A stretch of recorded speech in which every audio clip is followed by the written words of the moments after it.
Okay,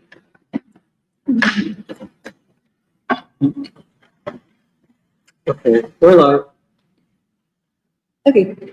Good morning, everyone. Good morning. This week, I don't know what the owl shows, but this week, Doc is actually not able to make it because he is at a really close friend's funeral, who is a good friend of the Saturday Free School. Her and her husband, it was her husband who passed away. And so we're thinking of her and her family, and we wish she could be there too. But it's really good that Doc is able to go. But we'll miss Doc, as well as I'm sure the listeners will be missing Doc. But I know he may or may not be listening in one earbud at the funeral, so we'll see. But we're also joined by friends of the Free School, Jasmine, Sydney, and Siddiqui, and we're so glad that you're here this week. But this week, we will discuss the Democratic Socialists of America's victories in the congressional race and other races in New York City. What does it show and what does it mean? And then we'll also discuss, connected to those races that the Democratic Socialists of America won in New York City, we'll also kind of connected to that discuss our upcoming July 4th event, which is next Saturday, as well as Birmingham, the Birmingham campaign of 1963, and the 250th anniversary of the founding of the U.S. state, exploring a Thomas Jefferson, Martin Luther King dialogue. So I think we're going to try to do the whole discussion in some ways together. I think it'll naturally connect, but we'll also do a formal overview of the July 4th event next week and have a little bit of a discussion about that. But before I hand it over to Jeremiah, who's going to start our analysis of those victories of congressional and other races in New York City, Doc had sent a little bit of a framework that I thought would be worth reading out loud to start today's discussion, which is, he says, the world is experiencing profound and irreversible shifts. The most dramatic is Iran's victory over the US and Israel. Hence, a new center of world power is emerging, and the US empire is visibly shrinking territorially, politically, militarily, etc. The darker nations are larger in all respects. Similarly, what's happening politically in the US, particularly in New York City this past week, constitutes a major shift and a major disruption, and perhaps the undoing of the political system in the nation. We could be closer to a new stage of the crisis of the state and an onset of the people's democracy, and maybe somewhere soon a new state of the people. And I thought that was worth reading to frame the discussion. But I'm really looking forward to us analyzing what happened in New York City and even connecting it to Chris Robb's victory in Philadelphia, but also what it shows about the undoing of the political system, what it shows about the American people and what their strivings are. And then in some ways, it also gets to that meta level question for Free School of how are we self-defining us and our vision for the future, our assessment of the American people, but also most importantly, where do we go from here? So I'll hand it over to Jeremiah to begin an assessment of New York City. Yeah, thanks, Emily. I'm not sure if I'll be able to do justice to Doc's framing, but I'll just try to say what I've been thinking about, and also just wanted to say it's really nice to have Jasmine and Sid and Sneaky join. Jasmine and I haven't talked as much, but I remember going to an event at the October Gallery where you all were there, and I really loved hearing what you had shared of your perspective, and really admired and respected everything that you said, and I don't know, just your support of Free School. And so I'm really happy that you're here. So much. You all are so wonderful. And yeah, Jasmine is actually also going to be part of our July 4th program. And so it'll be Jasmine, Alice, myself, and then Doc's granddaughter, Naima, who will be collectively reading from the declaration that we've written for the 250th anniversary of the United States. And that'll be in the morning on July 4th, a month after. So we're really excited. And it's a great Saturday for you to be able to come. Thank you. Thank you for inviting me. Yeah. It's an honor. So yeah, I'm going to talk a little bit about the New York City primary elections that happened, which many people have been aware of and talking about. And for people who are not super tapped into New York City politics, the main candidates who won the primary elections for U.S. Congress offices in New York were a woman named Claire Valdez in Brooklyn, and also I think parts of Queens. A guy named Brad Lander, who was running to represent other parts of Brooklyn and Lower Manhattan, and then a woman named Daria Lisa Avila Chevalier in kind of Upper Manhattan, Harlem, Washington Heights, parts of the Bronx. And just like a little bit of background on all three of them. So all three are kind of Mamdani candidates. All three of them were very publicly backed by Mamdani in what was kind of the first test of I guess what you could call like Mamdani's political capital, and his ability to kind of move the political system and to have an impact on national politics and not just on local New York City politics. But Valdez is I think, pretty long-standing member of the Democratic Socialists of America. She had, I think, former city council person, I think, and she had backed Zoran from the very beginning of his candidacy. Brad Lander, as most people probably know, was also a candidate for mayor in the New York City mayoral election, and then dropped out and then backed Mamdani. He is kind of being framed as significant because he's a Jew and a progressive Jew who is kind of, I guess, more labeled as a kind of a liberal Zionist, but is very, very critical of Israel. And the fact that he backed Zoran was kind of evidence of the shift in terms of Jewish Americans and their own sentiments towards Israel.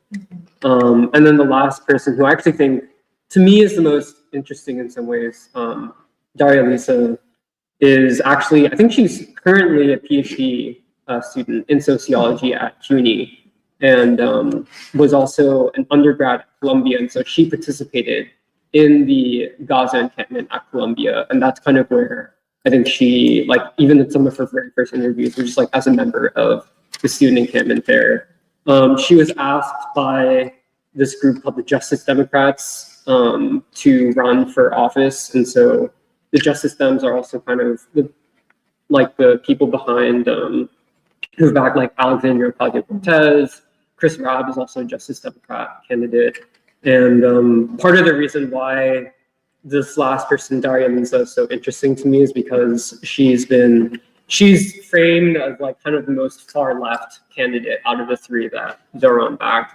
And she had all these tweets that were taken down. And one of those tweets was her saying F Kamala Harris, and similar kinds of sentiments. So she, in some ways, like, part of the reason why I'm like interested in her is because in many ways, I see myself and I see a lot of like those of us who are part of the kind of 30s under generation. I see a lot of parallels in terms of even like our life trajectory, like the kind of environments that we've been in, the education we received.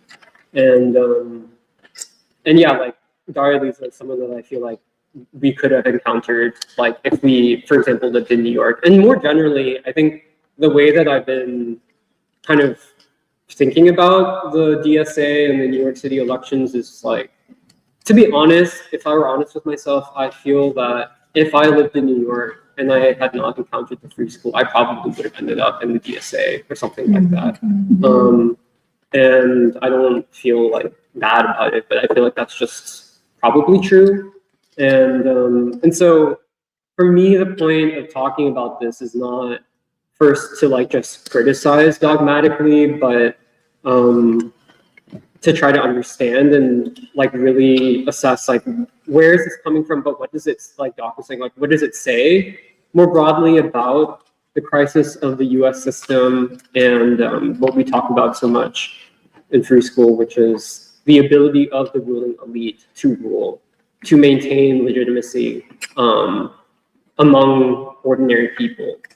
And then the kind of corollary question for that specifically around like the DSA model of politics is, can that model of politics go anywhere? I guess before I go further, I kind of see like three main, I don't know, like factors or conditions that are kind of shaping this moment and relate to the New York City primaries. The first of which, for me, is the anti-war consciousness of the American people, which goes across political lines, is not really represented by either the Democrats or the Republicans, but I think is cross-party lines among the base as well as the disaffected people who don't vote. This kind of unifying anti-war consciousness. The second thing that I think is really important, which Doc brought up, is the disaffection with the political system, especially among young people, whether that manifests in a DSA type phenomenon or the manifestation of young people not voting or just people in general not voting, which we've seen. And is oftentimes an understated factor, but it becomes really important in these conversations. I think connected to those first two is the anger that people have against Trump specifically and the Trump administration for waging wars, I think people still, it's not as talked about as much, but I think people still remember things like the killings of those two innocent people in Minneapolis. Like I think all of that has kind of boiled over into some of the stuff that we see today. And so for me, yeah, the first two factors are like anti-war consciousness and the disaffection with the political system. And then the third one, which is also the one that we're the most, in some ways, we are positioned to address, is I also see a lot of this as kind of manifestations of the unresolved questions of the Martin Luther King movement, of the Black freedom movement in the 20th century, what we call the Third American Revolution. And hopefully that'll segue into like the larger discussion that we'll end up having. But just to briefly talk about the anti-war stuff and Israel in particular, people like Zoran and then the candidates that he backed and the DSA kind of political strategy in general, they will talk a lot about how their primary message is affordability.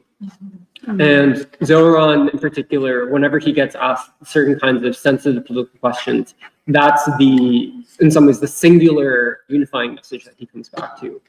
And it's not that affordability isn't important. And I think it is responding to like the actual reality that whether it's New York or Philly or any other city, major city in America, all of these cities are becoming unaffordable for like ordinary working people. And yet, I think in some ways it can kind of obscure what I guess I was talking about, which is the importance and growing force of the anti-war consciousness among people, which is that one way of putting it is that I think, and people can kind of push back on this, but I really think that Zoran would not have been able to win without the anti-war vote, without the anti-protest vote, and without the vote against Israel in particular, and the Israeli genocide in Gaza. I don't think that if you take Gaza out of the equation, I don't think Zoran would have won. And I think you could probably say the same about like Chris Robb too. Like I think that was probably the thing that pushed Chris Robb over to win the primary for the like the 3rd district in Philly. And many commentators have pointed this out, but I think this is part of the larger kind of internal crisis within the Democratic Party, the reckoning over Gaza and the last election. And people may have seen Ta-Nehisi Coates wrote this very long essay in Vanity Fair this past week, I believe, in which he talked about Kamala, the hypocrisy of Kamala in her, let's say in her memoirs and autobiographies, talking about, having these radical parents who were hosting reading groups on like Du Bois, on other like Black radical thinkers, and yet becomes essentially a candidate for empire.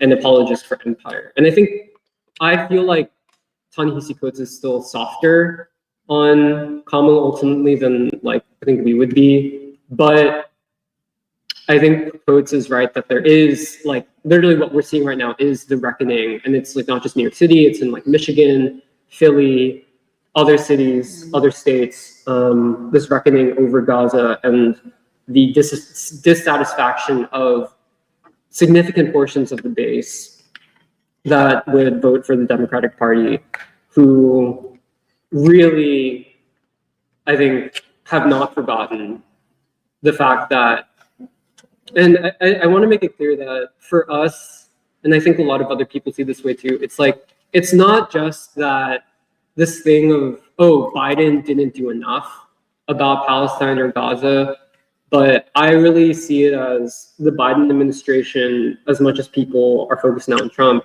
it was the Biden administration that I think ran cover for Bibi Netanyahu, for Israel to carry out this genocide. And obviously it was American weapons and financial support that was being sent to Israel.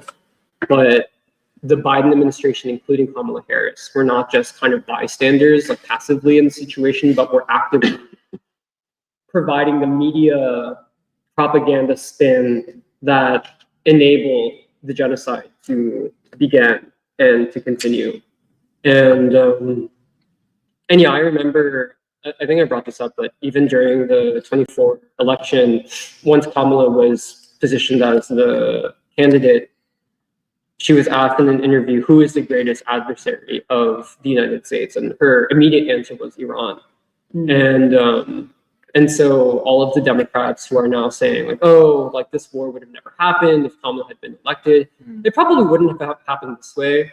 But I think that people often underestimate the underlying ideological unity of across the two parties in terms of the, I guess what you call the neocon strategy and agenda for not just regime change, but for essentially like the attempt to destroy Iran and the Iranian state and Iranian civilization. So yeah, I think just the point I wanted to make is that, yeah, I don't think that Zoran or these candidates would have won without the anti-war consciousness.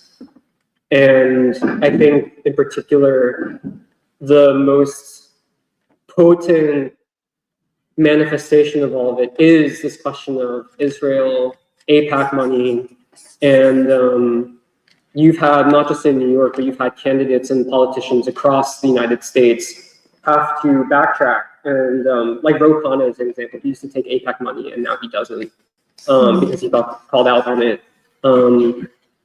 And for large parts of the American population, Zionism itself has become a kind of political poison.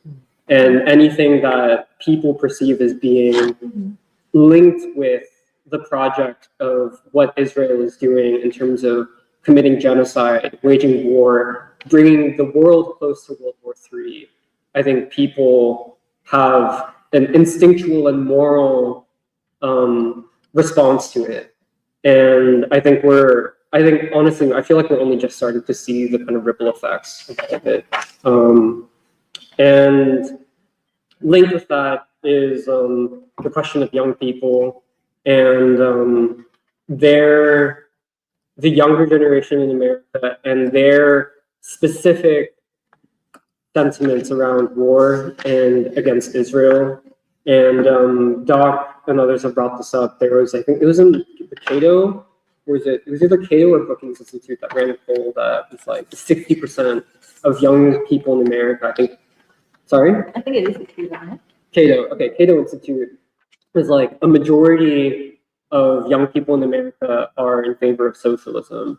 And I think it's very easy to see like the DSA as fitting into that kind of zeitgeist of how younger people especially are thinking.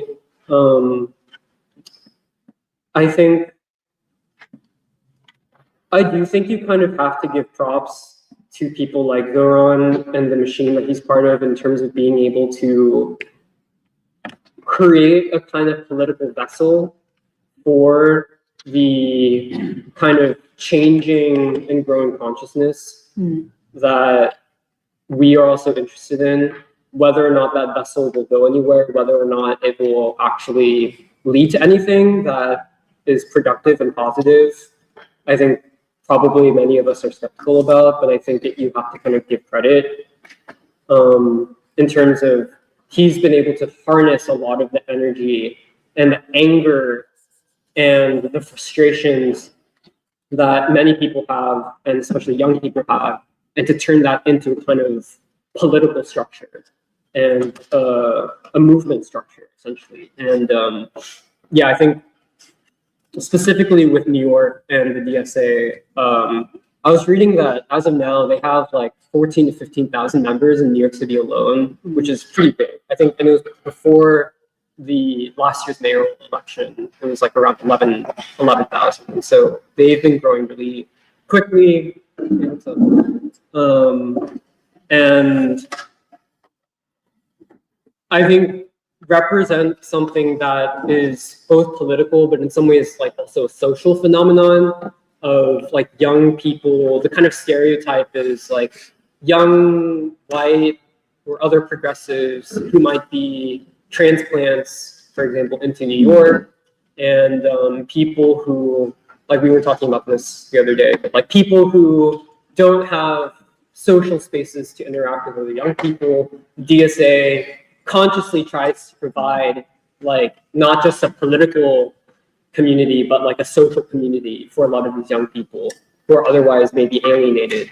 And you can see it a lot in like, even if you look at like the social media page of like the Philly DSA, like they'll be like, oh, we're gonna host like a date night, or we're gonna ask people to go watch like a movie together, like stuff like that. And so I think that's part of it. And I think they've been able to create a sense of like actual, for whatever it represents, a kind of actual like social life for the people who are a part of it. And yeah, and then that gets me to talking about, I guess, the DSA in general and democratic socialism, and trying to understand like actually what is the theory and practice of organizations like the DSA, and what is their theory and practice of social change. And people have talked about Mamdani coming from this legacy of Bernie Sanders called sewer socialism, in which it's like the idea is that you don't pursue socialism by trying to overturn the state, but instead, first of all, you pursue elected office, and then you try to win people over to quote unquote democratic socialists kind of priorities and ideas and principles by delivering on kind of common sense, municipal level amenities, infrastructure, public services. And I think many people perceive Zoran as actually having delivered on at least some of those promises. Like his most famous ones were freeze the rent and then fast and free buses. And I think those were very memorable as kind of almost like mimetic devices on social media. And I think it was like this past week, actually, they announced that they were going to freeze the rent for like, I think it was for 1 million rent-controlled New York City residents. And I think they're trying to do stuff with the buses. But anyways, I think the other part that I wanted to talk about is kind of their approach to electoral politics and what they see as their role in relation to the Democratic Party. And I think this is something that I mostly just want to hear what other people think about, but it is true. They have been able to build, especially in New York, a pretty impressive political machine. And a lot of it is around their idea of what grassroots organizing is, which is, I think during the mayoral election, they helped to mobilize like 100,000 volunteers, like a lot of people, to canvass, to go talk to people and all of that. And I think they do have a pretty, at least in New York, like what appears to be a pretty strong ground game. And more largely though, as far as I've been able to tell from like reading interviews and reading articles from people who are kind of in the leadership of the DSA, especially in New York, their theory of politics is that they see working people as being shut out of the political system. And so their goal is to bring working people back into the political process. And I think we would see this differently. We don't think that it's just that working people have been shut out of the political system, but that working people have consciously, in some ways, rejected the system that exists. And so that's why I think that's one of the kind of principal assumptions that they have that we would disagree with.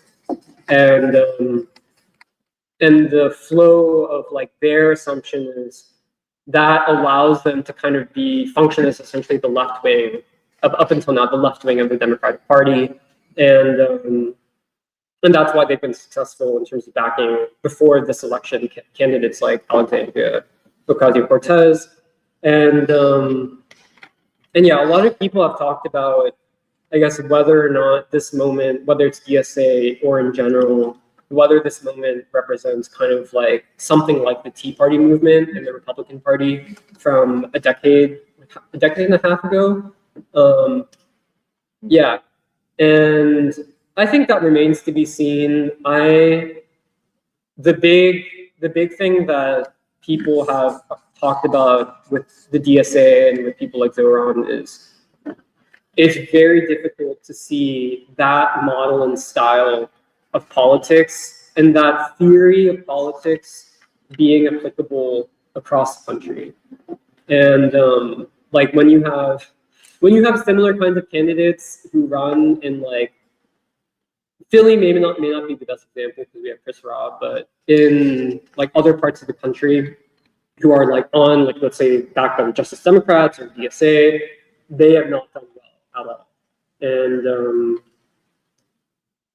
And yeah, and so I think that's a point for discussion, but it is true that the mainstream of the Democratic Party, the kind of establishment of the Democratic Party, from all that I've seen, are very worried about this new kind of seemingly insurgent wing of politics that is trying to essentially, I don't know if it's like take over the Democratic Party, but to heavily influence it, especially coming out of the genocide in Gaza.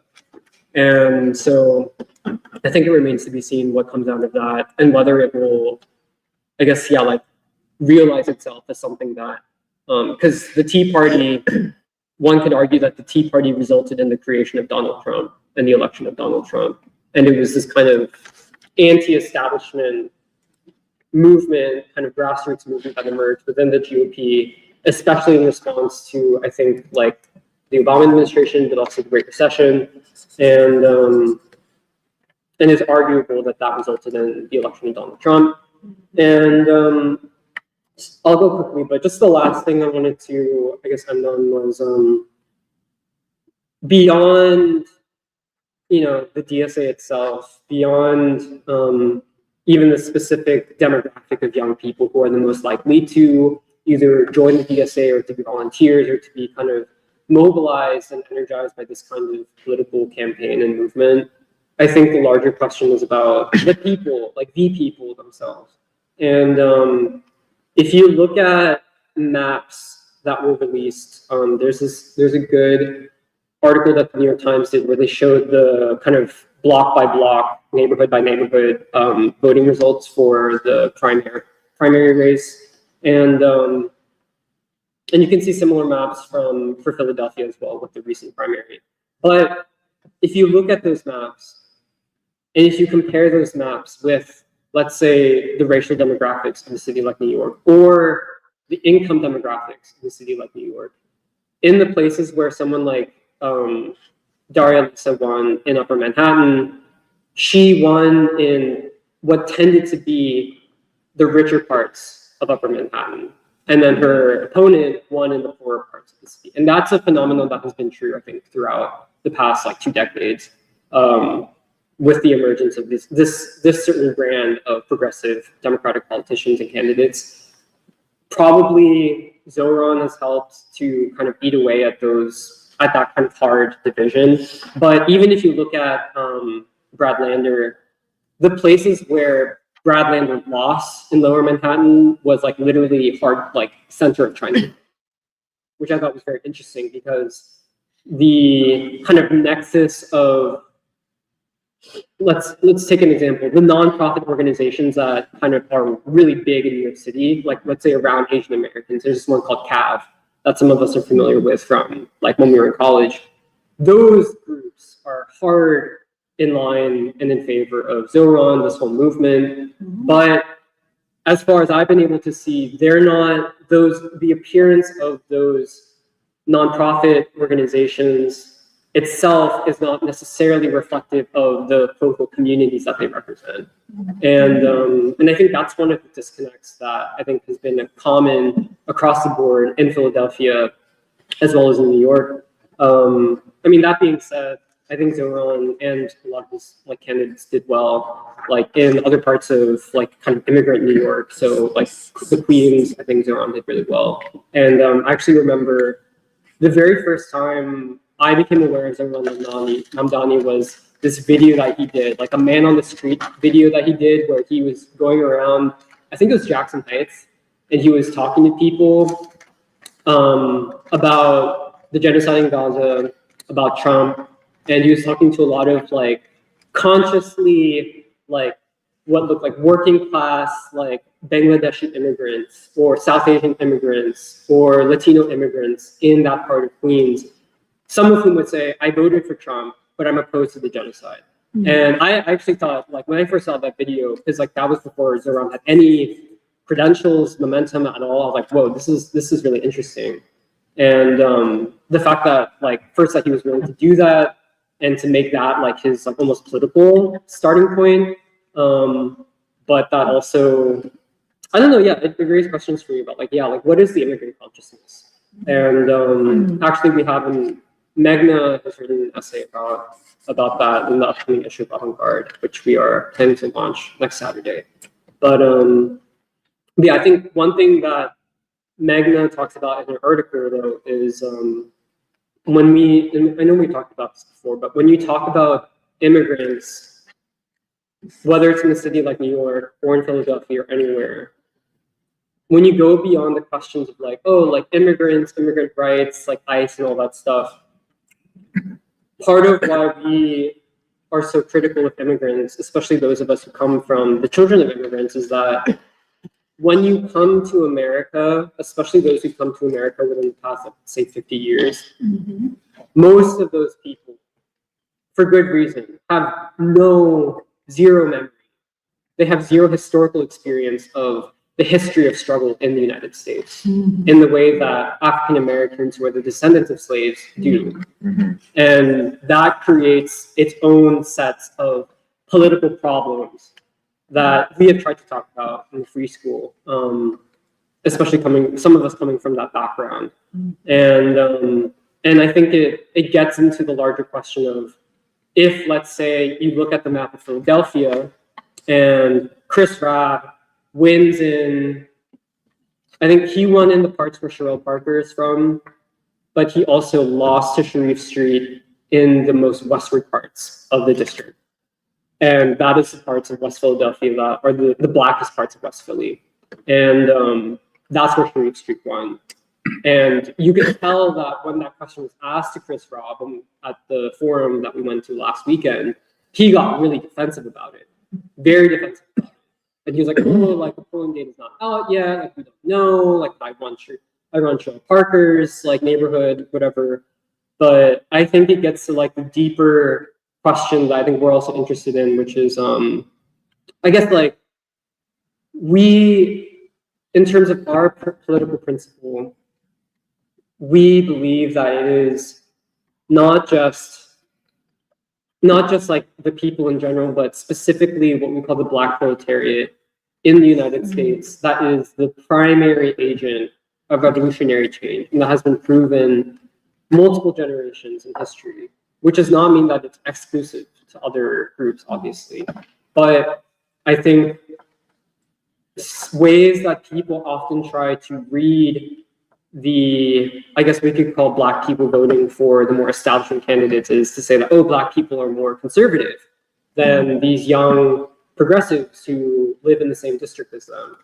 And I guess the way that, and that maybe that narrative itself is like not the best framing of it, but I think the way that I would interpret it is that from our knowledge and what we know and the kinds of institutions that we work with, if you take the candidate forum at Mother Bessel that we went to in Juneteenth as an example, you have this significant contingent of African Americans in a city like Philadelphia who have a lot of experience in terms of political struggle, political organizing, and are very dissatisfied also with the Democratic Party and are not won over by a person like Chris Rabb. And I think rather than viewing that as a sign that they are conservative, I think it's more a sign that people are still waiting for leadership that we would say looks closer to Martin Luther King, and a kind of moral voice that looks closer to Martin Luther King. And so I guess that's like the main point I wanted to end on. Another, just like one last, I guess data point was the Inquirer ran this article this past week that people may have seen, where they asked 500 Philadelphians about what would be the issue that would lead to a new revolution in Philadelphia, and for the anniversary of the 250th. And the biggest,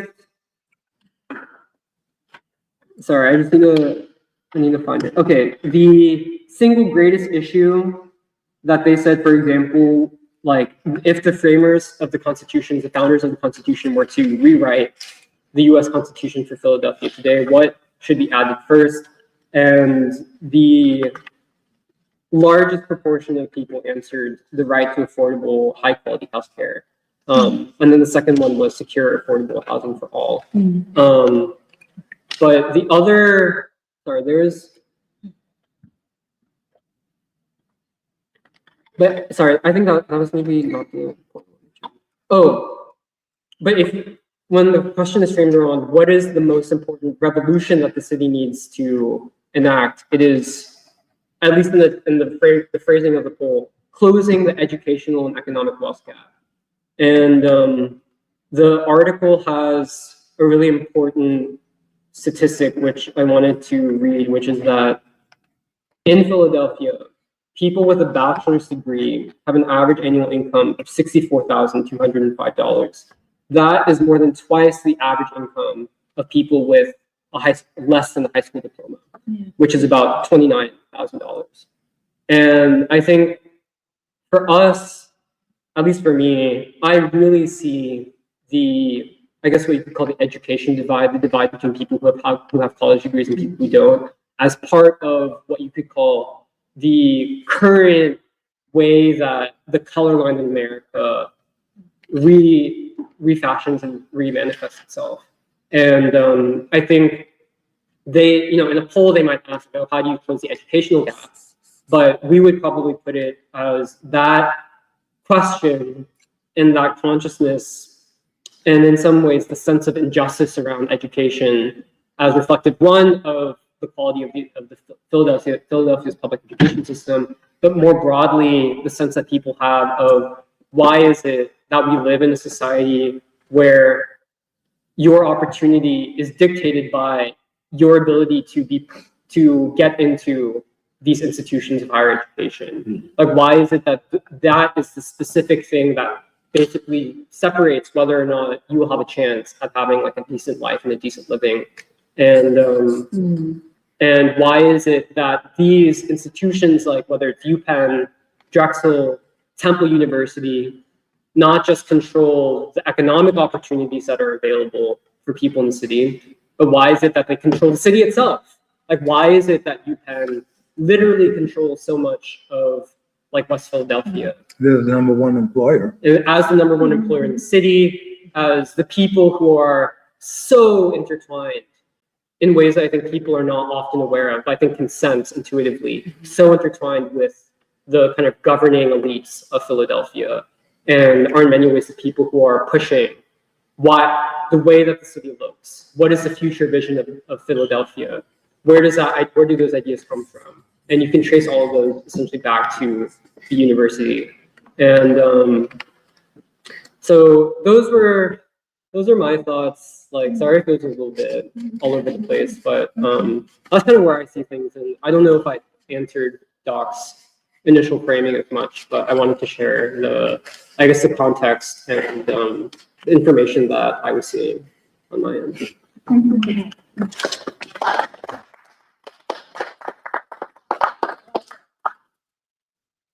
Can I just talk about the DSA for a little bit? Yeah. Since I was looking up, and I got this from the ADL because I need to remember the history. But the DSA was founded in the 1980s as a merger between a Democratic Socialist organization and a Maoist organization, and they were founded with the purpose of collaborating between the left, the new left, or parts of the new left, and the Democratic Party. And the original founders were liberal Zionists, essentially, where they wanted feminism and democratic equality without quote unquote authoritarianism.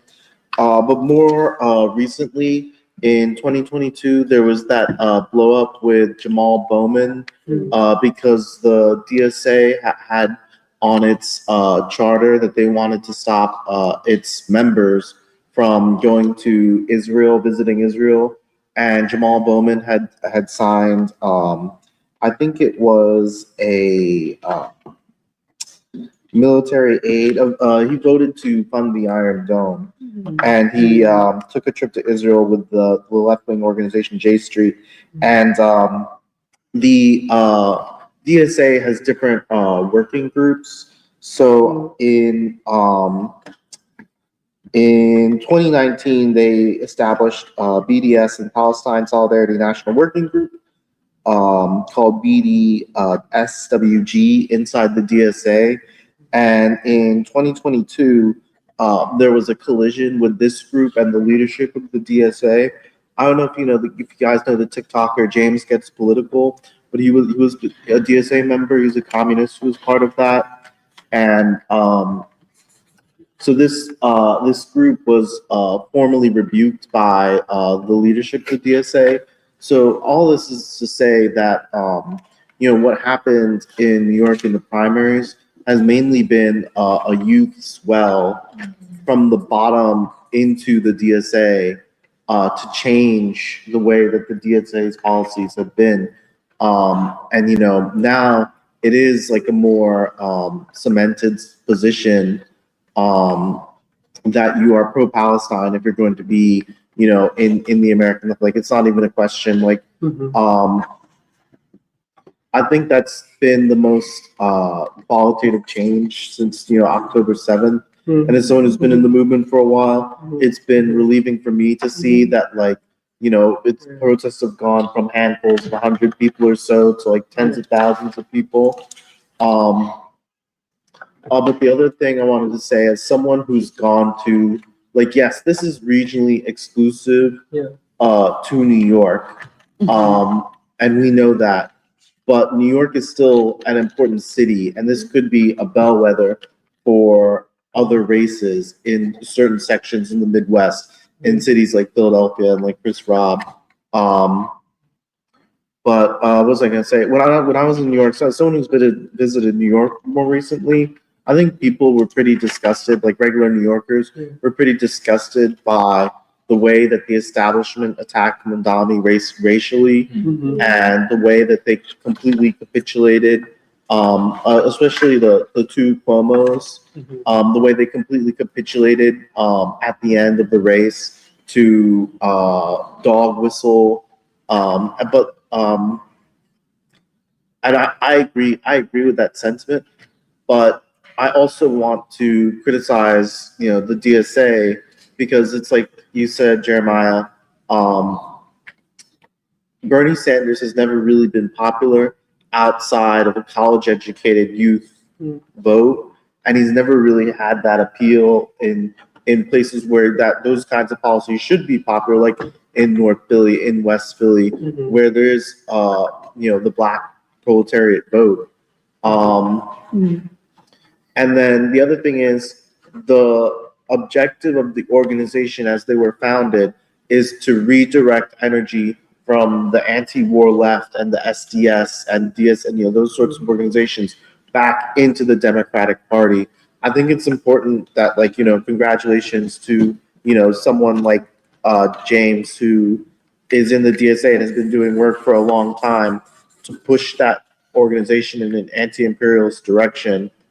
But I don't know if he's still part of the organization. But for those who are, fundamentally, is that energy being redirected into the Democrats? And if your purpose, if your politics just perpetuates a party of capitalism, a party that you're basically sharing, you're going to rehabilitate the party of the developers and the university administrators. I think that I think it's important to look at what the preschool's done in the past, like in 2016, and the years around there, where we talked about the university and the crisis of the university, and how the university crisis is not a crisis for poor people. It's not like poor people who live around Temple are so sad that Temple can't pay its bills. The reality is it's a crisis for the elite. And what this DSA, I think what you were trying to get at, Jeremiah, was that the way that they're voting and the way that Chris Robb was affected by the polls, the demographics. The people who vote for these kinds of candidates are not the working class, but rather they're the fallen elite. There's been an overproduction of elites in America, and there aren't enough jobs for them. So, in 2008, if we were to go back to 2008, and there's this, rebellion of inequality, that's reflected in a party.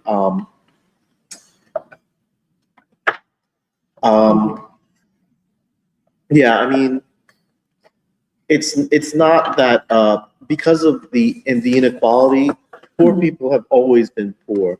But the big difference is the quality of life, and the people who are really feeling the squeeze are the elites, for whom there are no service jobs. There is no six-figure job. There's just a mountain of debt that they'll never be able to pay back. These people are not, ultra wealthy capitalists, but they're not in a bad position either. But I think that the revolutionary, if you want to talk about an economic squeeze, the people who will feel that first are the people who would vote for a Mamdani or, I mean, it's an open question to ask. Why do people who come to the free school, why are they usually college educated? And why aren't there people who have a street background in free school? I think that's the answer.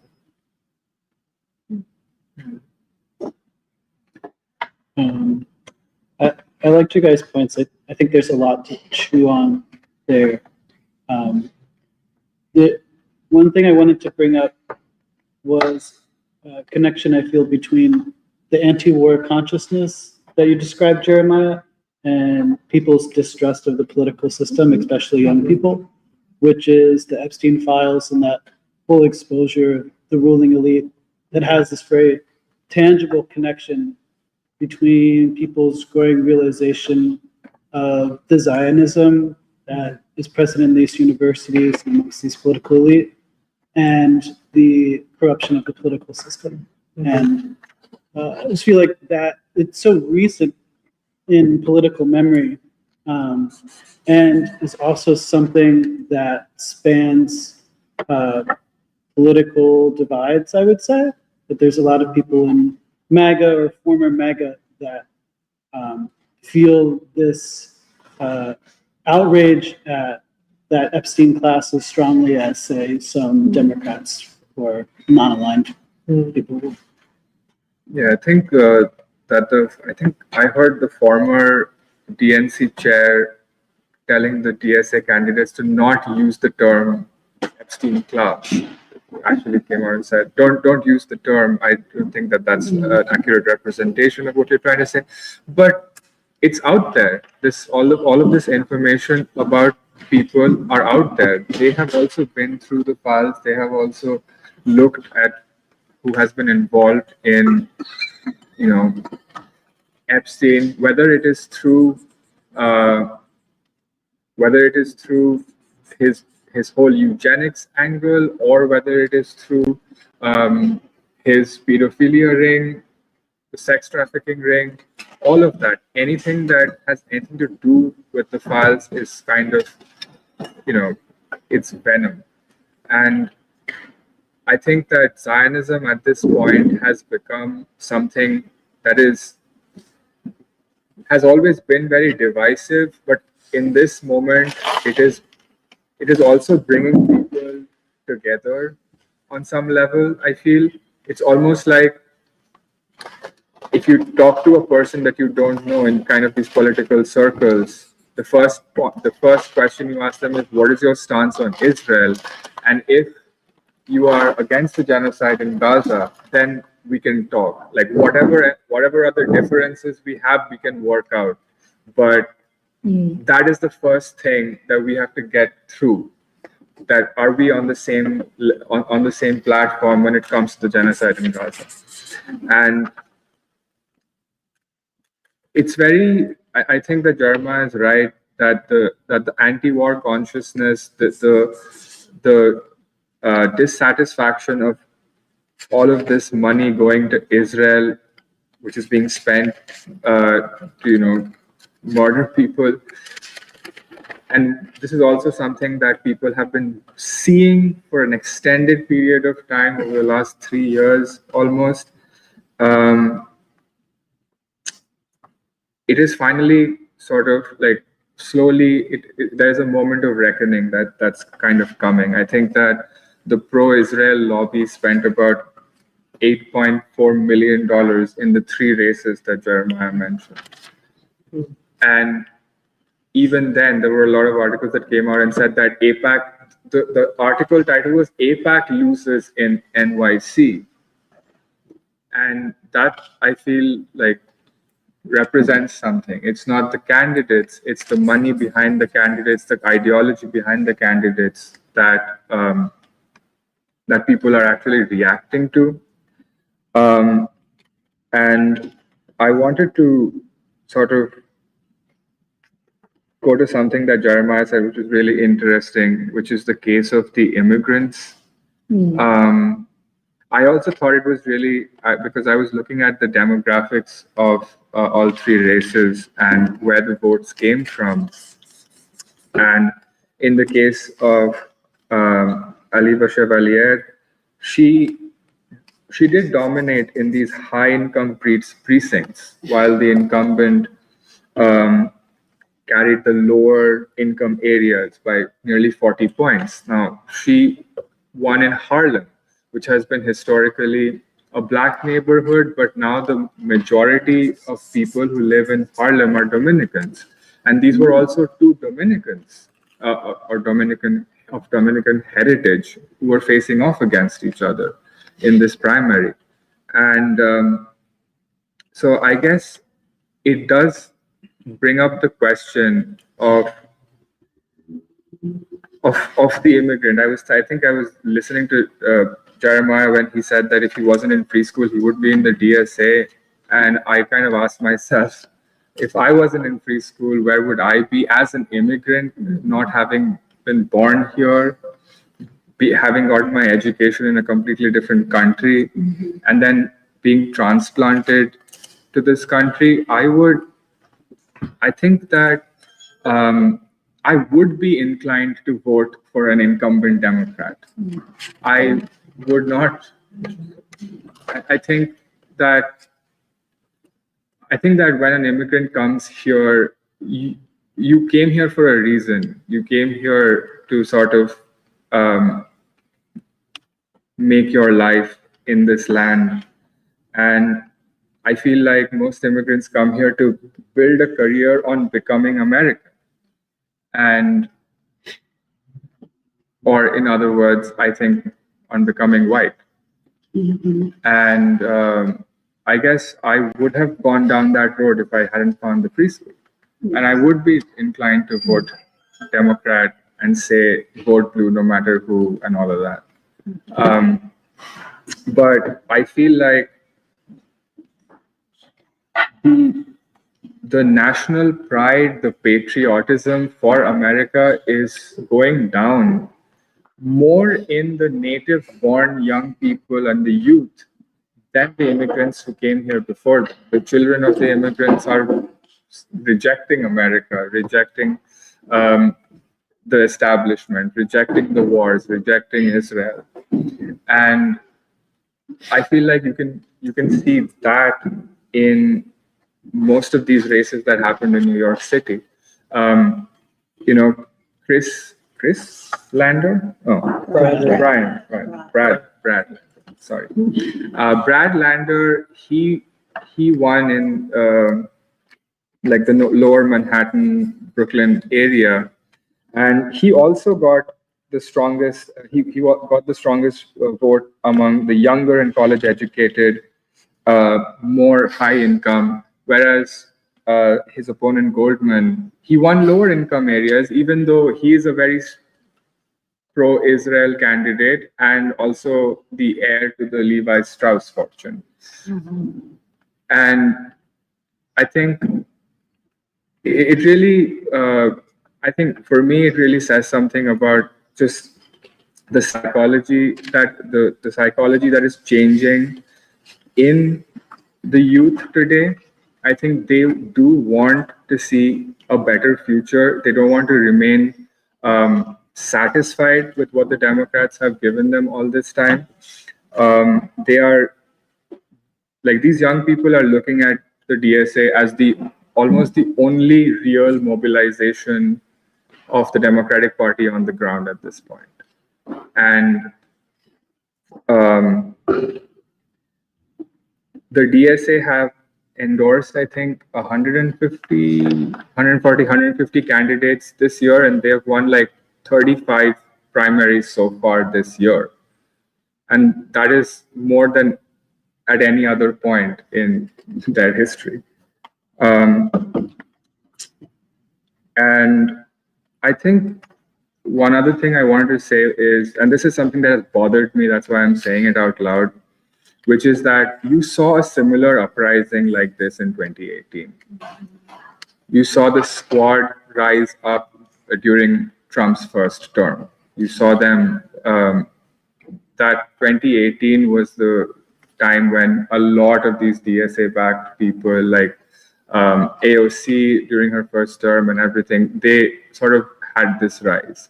But after Trump left office, you also saw support from them going down. So it is yet to be seen if this rise is also a reaction to Trump being in office to some extent, or not. Because I would like to believe, and I think I do believe, that this is the formation of a new consciousness among the American people against war and Israel, and of course, on all of the things that Jeremiah talked about being disaffected, and also looking for a leader like Martin Luther King to come to the front. But it is also a question, I think, for me, that is this also something that is happening as a reaction to Trump being in office and being crazy? And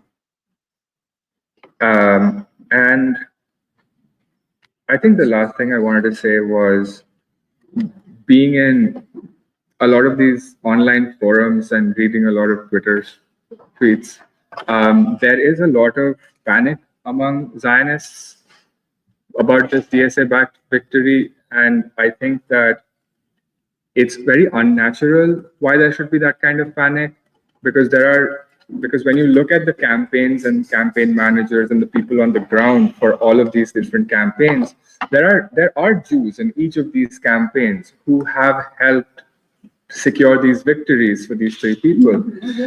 But I feel like the Zionists always want to portray that this win represents a danger to Jews because they cannot accept that they have unprecedented privilege and power and influence in American politics. They always have to say that we are the victims, because as soon as they say that, oh no, Jews have joined the struggle, then it would sort of mean that the so-called Jewish state of Israel is no longer necessary.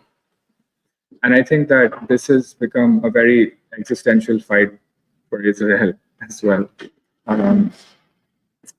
Which is supposed to be a sanctuary for persecuted Jews. And one other thing is, I was seeing a lot of things online about how Martin Luther King would be a part of the DSA if he were alive today. From the DSA? He would be a part of the DSA. Who was putting that up? There were a lot of threads on Twitter about this, a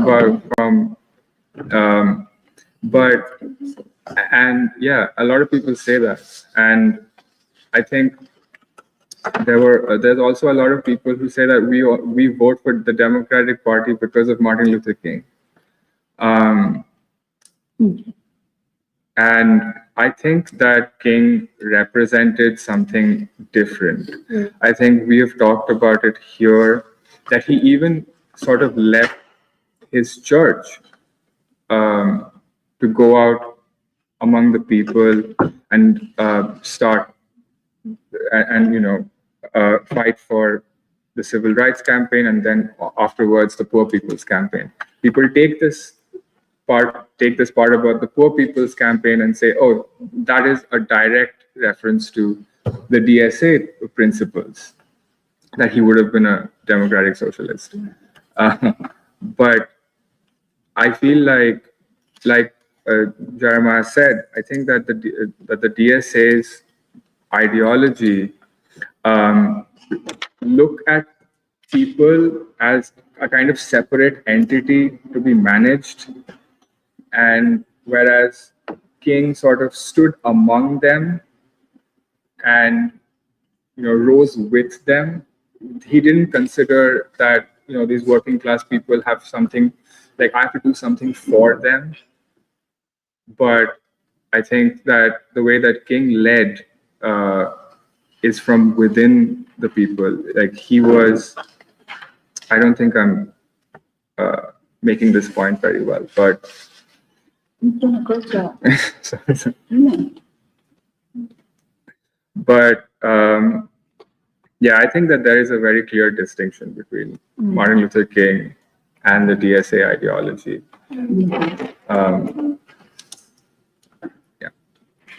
I think part of what I think the whole arc of today will go to is also like identifying what it is about King.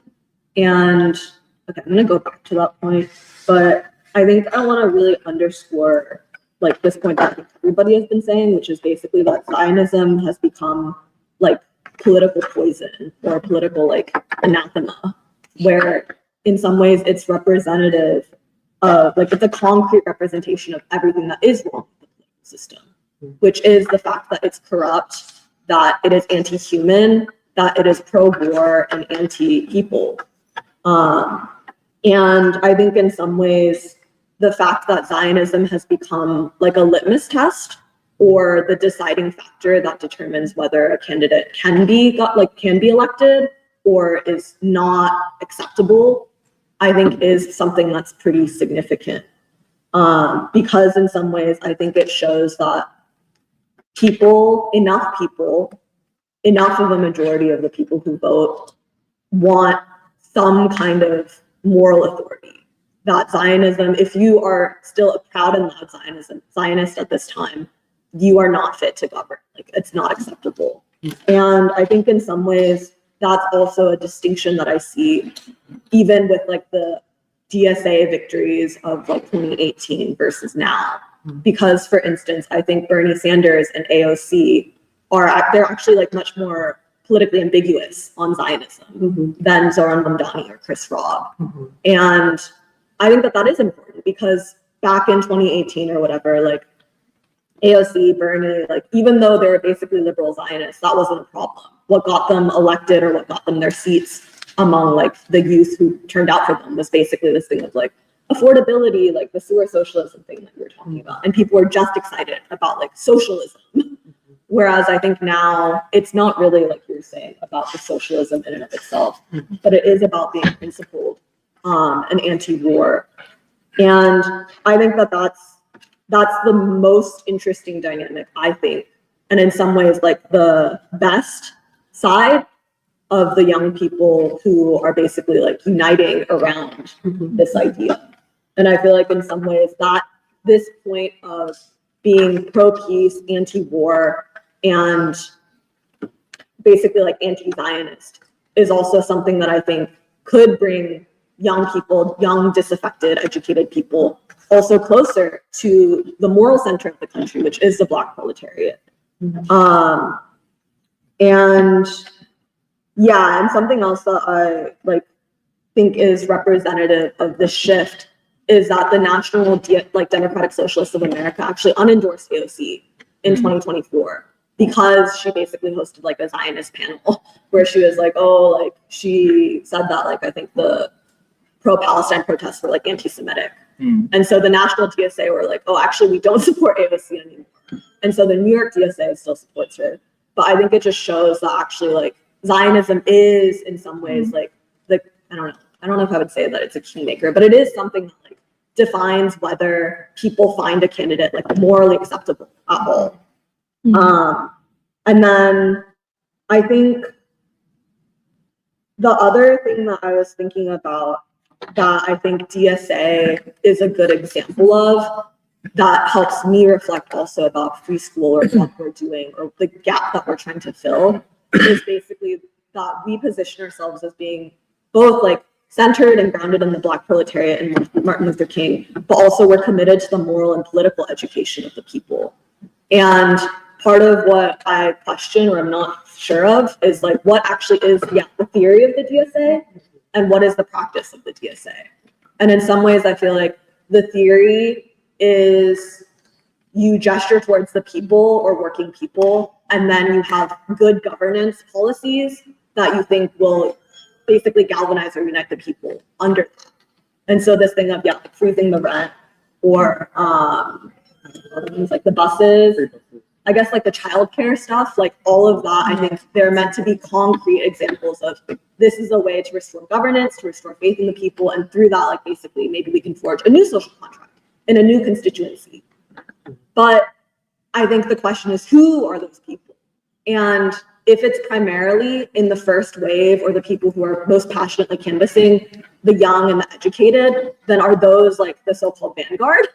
Like, is the leadership going to be like young people or the young, like still like relatively well-educated people? And is then like the victory in like Harlem or the winning of like more Black precincts a sign that Black people are ready to follow this existing DSA model? Because I don't interpret it that way. And I think the question is, like who actually is the principled leadership?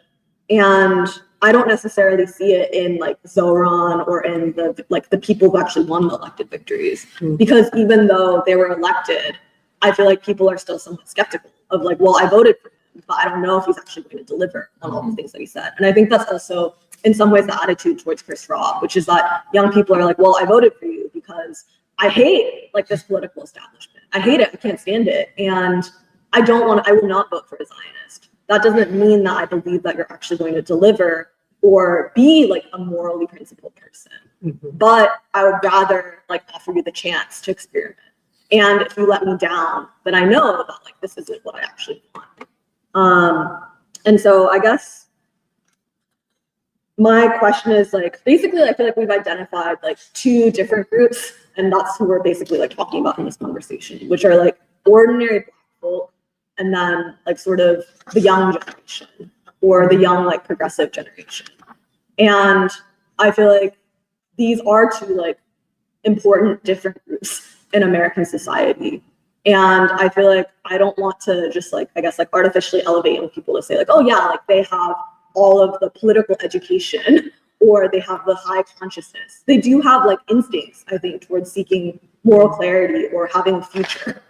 But I think even with the pro-Palestine protests and the encampments, I feel like one of the lessons that I felt came out of it is that young people can't just do it alone. Like you can't actually change the American political system or successfully like defeat white supremacy or war just by going it alone. And I feel like the question is, how can these two forces unite in a principled manner to actually change the system? And I think for us, we're trying to figure out both the theory, which is not a theory of just the general working class or like all working people are the same, but a theory that understands like the Black proletariat and King in particular, basically as like a wheel within a wheel. And I think we're also trying to figure out what the practice is, which I think I do respect sort of like the grassroots organizing, like the door knocking and all of that, because I think it does take a lot. Yeah, like, well, I think it takes a lot. And I feel like if you I feel like at its best, it would be a way to actually know the people or meet the people and then become humbled by them. But I feel like in practice, a lot of the door knocking is basically like, you check the boxes, you get it done, you go through a script, and then you feel like you won people over to your cause. And so I think even the question of what actually is practice in terms of like, what do you mean by the grassroots? Like, what do you mean by mobilizing people? Is it just like activating people to vote? Or is it actually building like relationships that are built on like shared ideological development or on like moral and political education? And I think that's where we as free school do like act differently and have a different conception of what politics should be. Can I just well, okay, one correction that I have to say is that Brad Lander did win big parts of Chinatown and Manhattan, so I just wanted to correct that. I think I was wrong about that. The second point was what Mary is saying, just that if you look at the DSA as part of the American left, the DSA positions itself in contrast to what you could say are the more far left Marxist-Leninist parties like PSL, Workers' World Party, whatever offshoots and branches and split-offs of those various organizations. And the primary way that the DSA positions itself is to say those other far left political organizations, vanguard parties, are not interested in mass politics because they're interested in almost like a kind of purity politics of like, we are upholding true, whatever, Marxism, Leninism, Maoism, whatever it is. And that in the DSA, we're interested in doing mass politics. Actually, I got this from a video that you had shared of, what was his name, Hassan Piker, where the reason why he engages also with it, like with these elections, whether it's Chris Robb or the New York City primary people, is because they see this as the only way to do politics on a mass scale through elections specifically. And at least my response to it is that voting elections are not the only possible avenue for mass political struggle in the history of this country. And that's why we look so much to the Third American Revolution, the Civil Rights Movement, as the paradigm for what mass people struggle can look like, which is not primarily organized around like just getting people to vote for a certain candidate. And that the Civil Rights Movement provides a model of what a different type of mass political struggle can look like in this country on an actual solid foundation of historical memory, experience, tradition, all of that stuff. Sorry, I just wanted to add that because I wish I didn't have that. Well, one thing I wanted to raise is that actually that it was something you had said in the very beginning, Jeremiah, that I think is important, which is the understated fact in the New York City elections, which is not any different than elections in Philly, is actually that most people, overwhelming majority of people, did not vote at all. that itself is more of a vote than voting at all. Because it's like New York City is like a mega city, right? Like it's like, I don't even know the population, what, like 8.5 million. 8.5 million people. And like turnout technically, if you want to be technical, it's like, if you want to be technical, you can't just take the 8 million because it's a primary, so you have to like count just the registered Democratic people who can even vote in the Democratic primary. So, but the number of people who voted at all was 531,000 people. Oh, wow. And out of registered Democrats who are eligible to vote in a primary, it's 17%. But like, I didn't do the math, but like 531,000 divided by 8 whatever million is like a very small percentage of people are voting at all, engaged at all. And that, like Jeremiah said about, that's the understated significant fact, is that when you have such low turnout, and this happened in Philly too with even Chris Rabb, I voted for Chris Rabb. I was supportive of him because of his stance against the genocide versus Allah stand for the street. But even in Chris Rabb's case, I mean, the facts are the facts, which is that when you get such low turnout, the number of people needed to decide an election is so small. It's like very, very small. And so just because someone wins a race, it doesn't mean they have the support of the people of the neighborhoods they even won. And then it becomes even harder to know which people on the block voted for who. Because in these gentrification zones of Harlem, Queens, all these different micro neighborhoods and like New York City is so complex compared to Philly. It's like very, very complex. Like the blocks change every year. You could have a block that was Black in Harlem like last year, and then this year it's like, whoa, what happened? 50% are like part immigrant, part students, part Black. And so you don't actually know, even on a block by block basis, of who voted for who. But it is clear. I do think the takeaways, like people have been saying, is that like for us, the reason why it matters is, one, like Jeremiah said, the disaffection with the political system. People are not voting at all. Like people, and so that in of itself is a crisis of governance, because the people who are even elected, that does not reflect the will of the people. It does not reflect necessarily does not reflect you being able, you have a mandate at all, because not enough people have voted for you to have a mandate. And so in some ways you just have political theater, like in all different levels of offices, of people who have the job title, but the substance is gone. It's just procedural. It's procedural government. It's not real governance, real democracy. It's procedural democracy. The second thing is what like Nuri was re-emphasizing, which is the significance of the anti-war sentiment.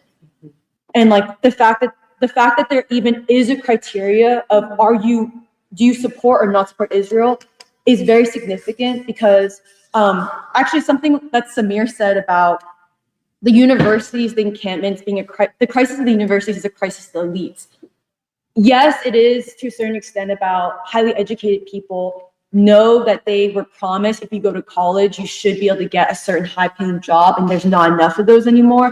But also, I do think there's a moral dimension of like, I am told that my identity, my sense of self, my purpose in this world is supposed to be defined by going to these college educated places, especially if you're a child of immigrants. Your parents, your ancestors willed you to like be their wildest dreams in college.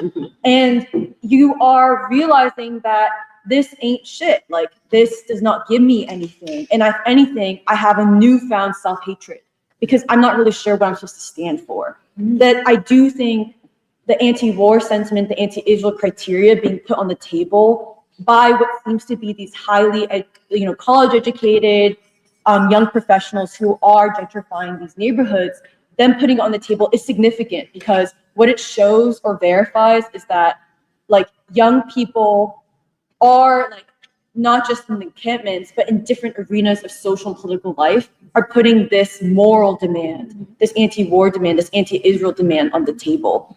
I think this comes from Doc's framing, but I really think like we can all have our individual opinions about like, I like this candidate, I resonate with this candidate, blah, blah, blah, blah.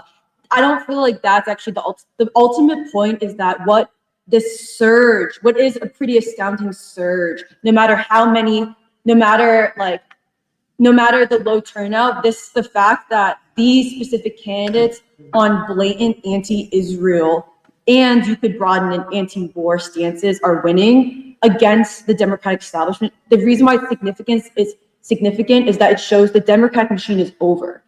Like Chris Rabb, do I think he is going to be able to, is he going to be able to take a people's agenda into Congress? No, I'm very doubtful of that. But the reason why it was important that he won, or why I find it significant for him to win, along with all of these people in New York City, is that it has broken a certain machine. It has broken a certain Democratic establishment, and it's over.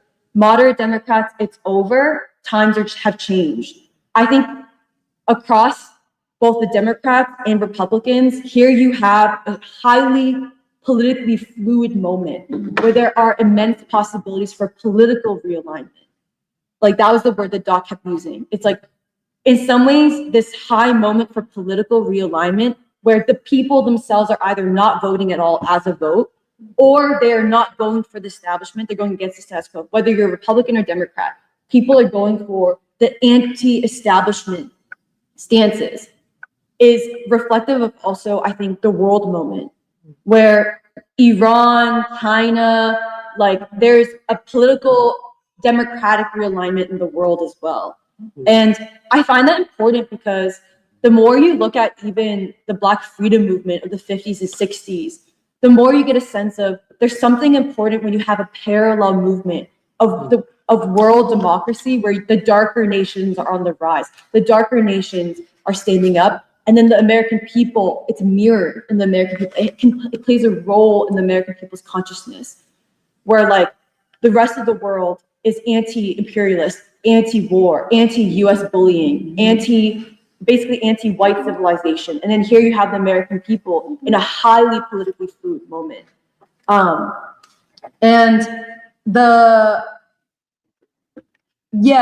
think this is what Nuri was left us with, and also Shantanu too. But the reason why the turnout becomes important to pay attention to is that what's happening electorally in electoral politics, like the reason why we're paying attention to these races is not because we believe who's elected is going to significantly change the people's conditions, the conditions of poverty, even war. The only thing that can stop war, although it's important to choose candidates who are saying they're anti-war, but ultimately the only thing that will stop war, militarism, or poverty is a people's movement.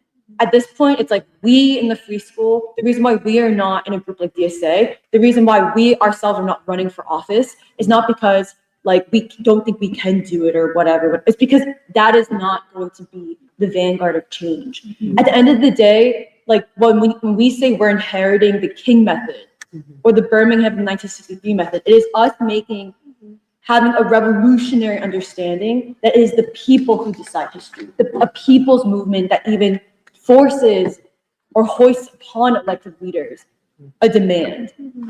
And at the end of the day, like I do think when you look at Chris Rabb or even the New York City elections, it's pretty clear that I do not think the Black community, I do not think the Black proletariat or the Black community was voting for any of these candidates. They were making a vote by not voting at all. And actually, like even if you read, people have done like some interviews with like they call it Black and brown communities in New York City. So it's basically, especially people in Brooklyn, highly gentrified area of Brooklyn. Like people live in Bed-Stuy now. Like Bed-Stuy used to be like, you know, like all the Spike Lee movies were always set in Brooklyn and the Bronx of like gentrification stories. But at this point, like you hear these interviews where Black people are basically saying like, I didn't vote for these quote unquote progressive candidates because I'm generally just unhappy that I feel like I don't have a voice. I don't have a voice in even being able to keep my home. I don't have a voice. It doesn't feel like anything is going to change the fact that like I will probably have to sell my house like to leave. Like the taxes are too high. The property taxes are too high in my neighborhood now. And you hear that in Philly all the time too. And so at the end of the day, like I do not think the Black proletariat, the Black community is necessarily behind any of these candidates. Even Chris Rabb, when we were at Mother Bethel, it was so interesting. The woman we were sitting with, she came to the Freedom, she's part of Mother Bethel's Freedom School, and she came to our Black Gods Combined Free School, Freedom School. And she was so down with everything we were talking about. War, about the state of children in Philadelphia, how Sherelle Parker's not doing anything, about the #1 issue for most people in the city, which is like not even employment or unemployment, but it's about will children be able to live or not? Will children be accidentally gunned down or not? Like that level of existence. And it was interesting because the thing is that she was the one who asked Chris Rabb that question of, you didn't win Black people. You won, and congratulations, but you didn't win the Black community. What are you gonna do to win over the Black community as an elected leader? And that was the question that he got defensive about. But it was kind of interesting because here you had this person who was very highly conscious, but I think she voted for either Ella Stanford or Shreve Street, is pretty clear. And what it showed is at the end of the day, the arena of conscious people coming together to put a pro-peace demand on the table, a revolutionary change demand on the table. It's not going to just be reflected in who's voting for who.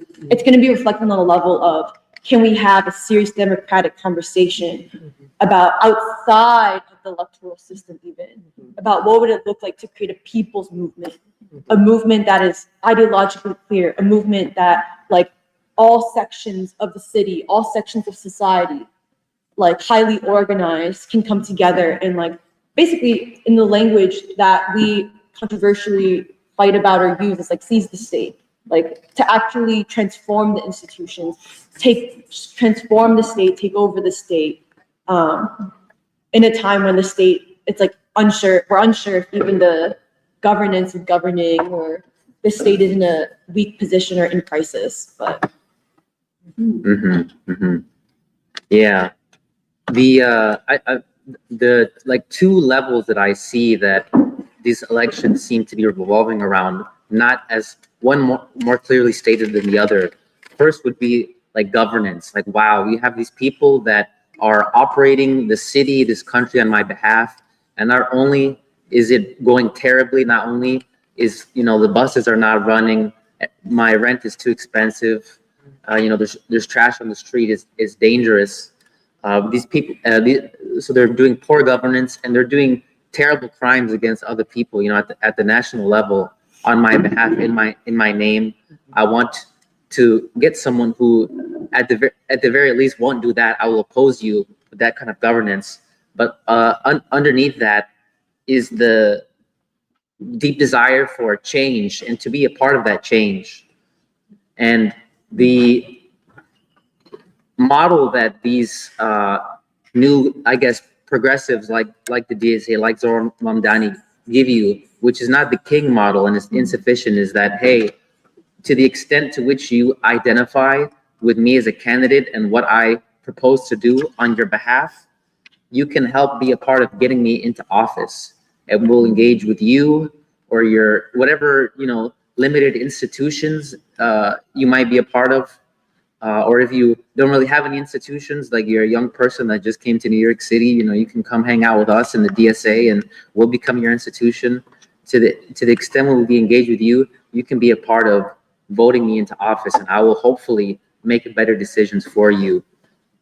And that has been so limited, even in a place like New York City, because as you mentioned, you have somebody that just finished their education and they want to get a job, and they're concerned with, okay, I want to be able to afford my rent because the city's expensive, but ultimately when it's time for me to be steady and stable, I'm going to leave New York City and I'm going to go to New Jersey, I'm going to go to Long Island, maybe I'm going to go to Connecticut.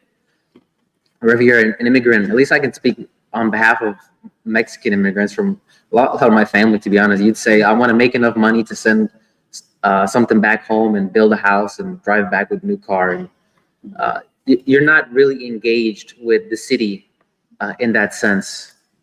And I think the reason, one of the underlying reasons why there's so much discontent is none of whether you're promising people something that they can identify with or not. There has been no avenue opened up in society for you to be part of the transformation in which you seek to see. You yourself are an agent of change to any limited extent. I don't see that available with any election or any political party available today. And New York City is not that like battleground for governance, as I just said, because there's people are not invested. You don't have, let's say, generations and generations of people that have been a part of struggle that form enough of a base, like in a city like Philadelphia or even Chicago. So like New York City, I don't view it as even like the prime model of the possibilities for governance and transformation within the country. And I mean, I only know Chicago to a limited extent, but even there, where like it is a Democratic Party stronghold, there is such deep discontent with, like, let's say the mayor Brandon Johnson, who is not an official member of DSA, but has received their endorsements and is supposed to represent part of this, progressive, left-leaning wing of the Democratic Party. The discontent is so deep. I think at a certain point he had like a 16% approval rating. At this point, it's around 33%. And even there, the governance on behalf of the people is so dissatisfying. And even in that battleground, you do have to answer the question of, like, someone has been living in the city of Chicago and they're like, I grew up poor, my parents were poor, and now my children are poor. And so, like, what are you going to do about it? And more importantly, what can I do about it? And until that kind of question can be answered of, like, what can I do about it? I don't believe that any political movement can adequately meet the mandate of this moment. Well, I just wanted to go back to something we were I think you had brought up first, Jeremiah, that we'll come back to, which is that the elections of all of these DSA candidates has also made me reflect a lot on my own trajectory. There are so many parallels that you're mentioning around like some of these candidates, but also all these young people who are finding themselves in DSA. And also it's an opportunity. It's been a really good opportunity to reflect on why free school does stand.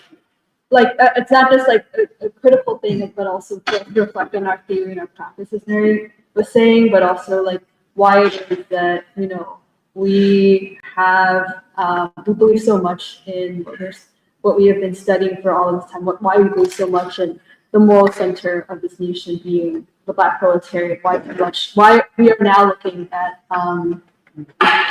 King and the Third American Revolution in terms of why, like, that in and of itself being a model for mass politics. I say all that because the thing that makes me both really drawn to this conversation, but also raising a lot of emotions for me, is because I have a cousin of mine who's almost exactly the same age. I mean, we come from obviously the same kind of family. She found herself joining DSA, young DSA in high school.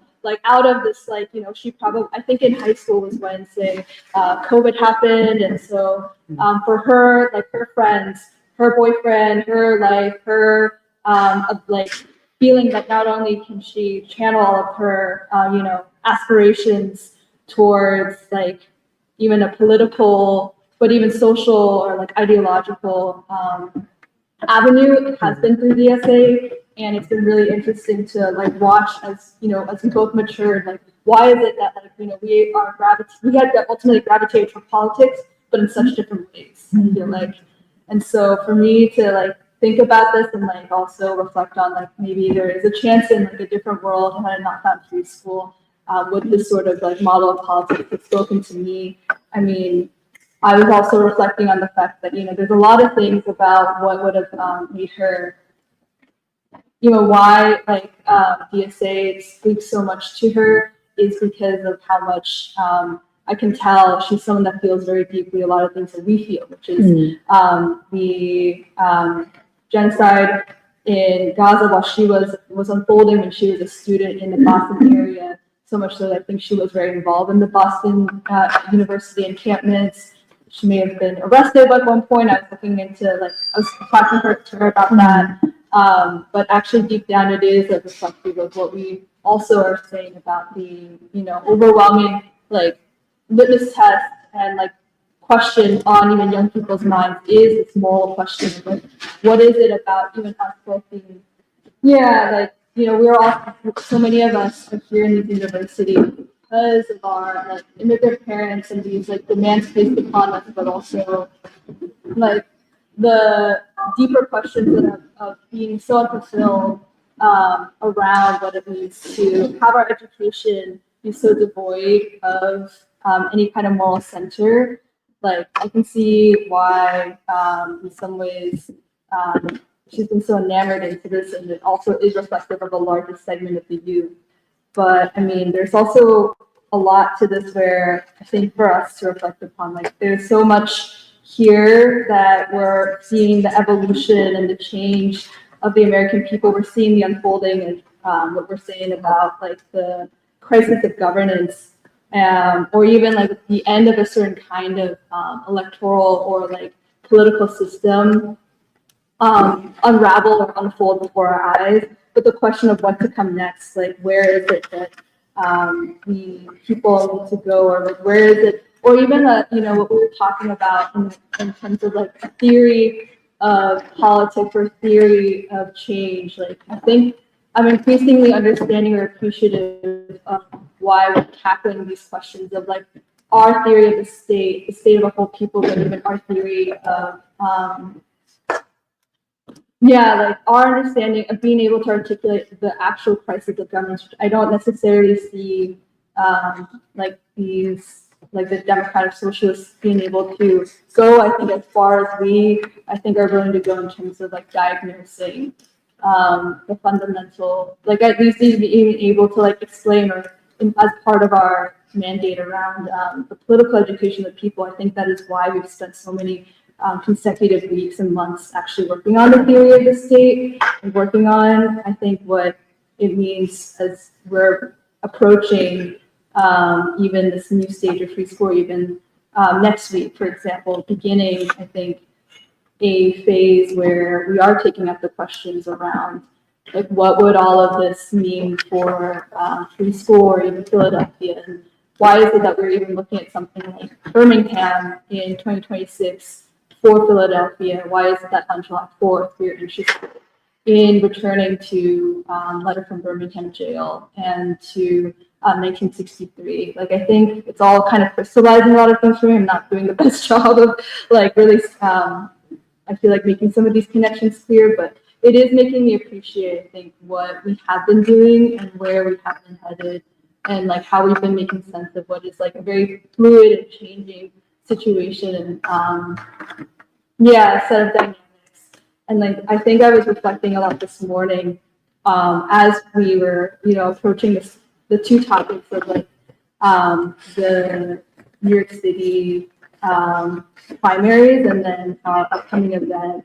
I was thinking a lot about why we can't wait, King 1964 book, and his reflections on Birmingham, but also even as we were talking on the path of free schools, how he is articulating what he calls the Negro Revolution, or even nonviolence, and the definitions of what a nonviolent revolution has meant. And I think something that's come up is this book that I think we've come back to before, but I thought especially it really jumped out at me this time, which is when he was assessing Birmingham. When he was assessing Birmingham, he had said, quote, "It was the people who moved their leaders, not the leaders who moved the people.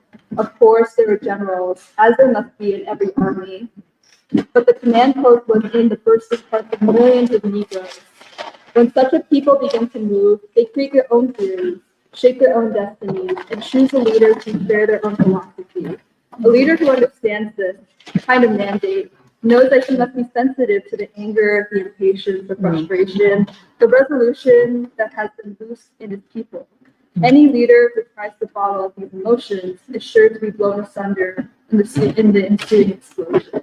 And then later on, he says that the sooner our society admits that the Negro Revolution is no longer a momentary outburst, soon to subside into passive passivity, the easier the future will be for all of us. Like, I think I think there's a lot more to unpack from there, but I think in terms of what we're saying around, ultimately the people, especially Black folk, are still watching and waiting and skeptical and seeing where things are headed, assessing all of these changes and realignments and ruptures. Like, there still does seem to be a higher demand that has not yet been met in terms of like a leadership or like a shaping movement, needing to come a little closer to the Third American Revolution. So that I think I still really want to take seriously about thinking about that.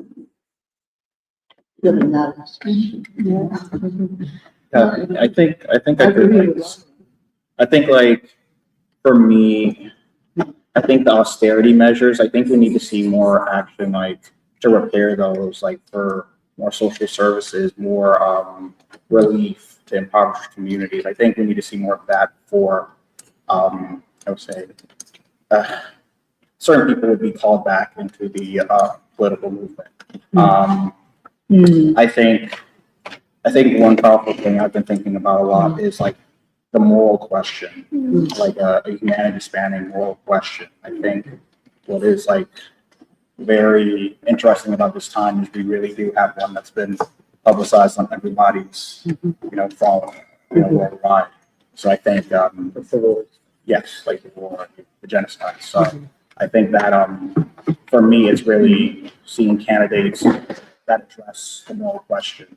And it really creates a very, I think, fairly easy to understand litmus test for people, right?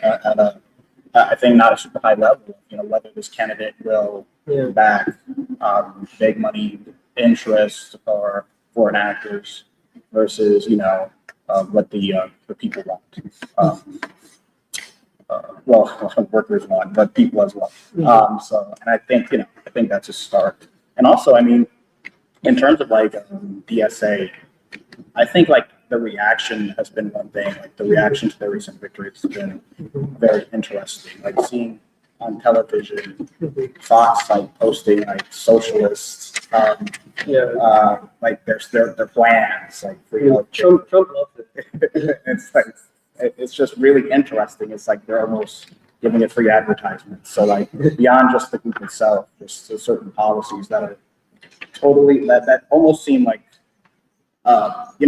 this first start of a bandage to what we're dealing with right now in terms of like economic uncertainty and just economic fallout. Do you think that the DSA model, the electoral model, like, do you think it can go anywhere? Or do you think it's like almost destined to fail? I think it can be powerful based on if people see results. I think a lot of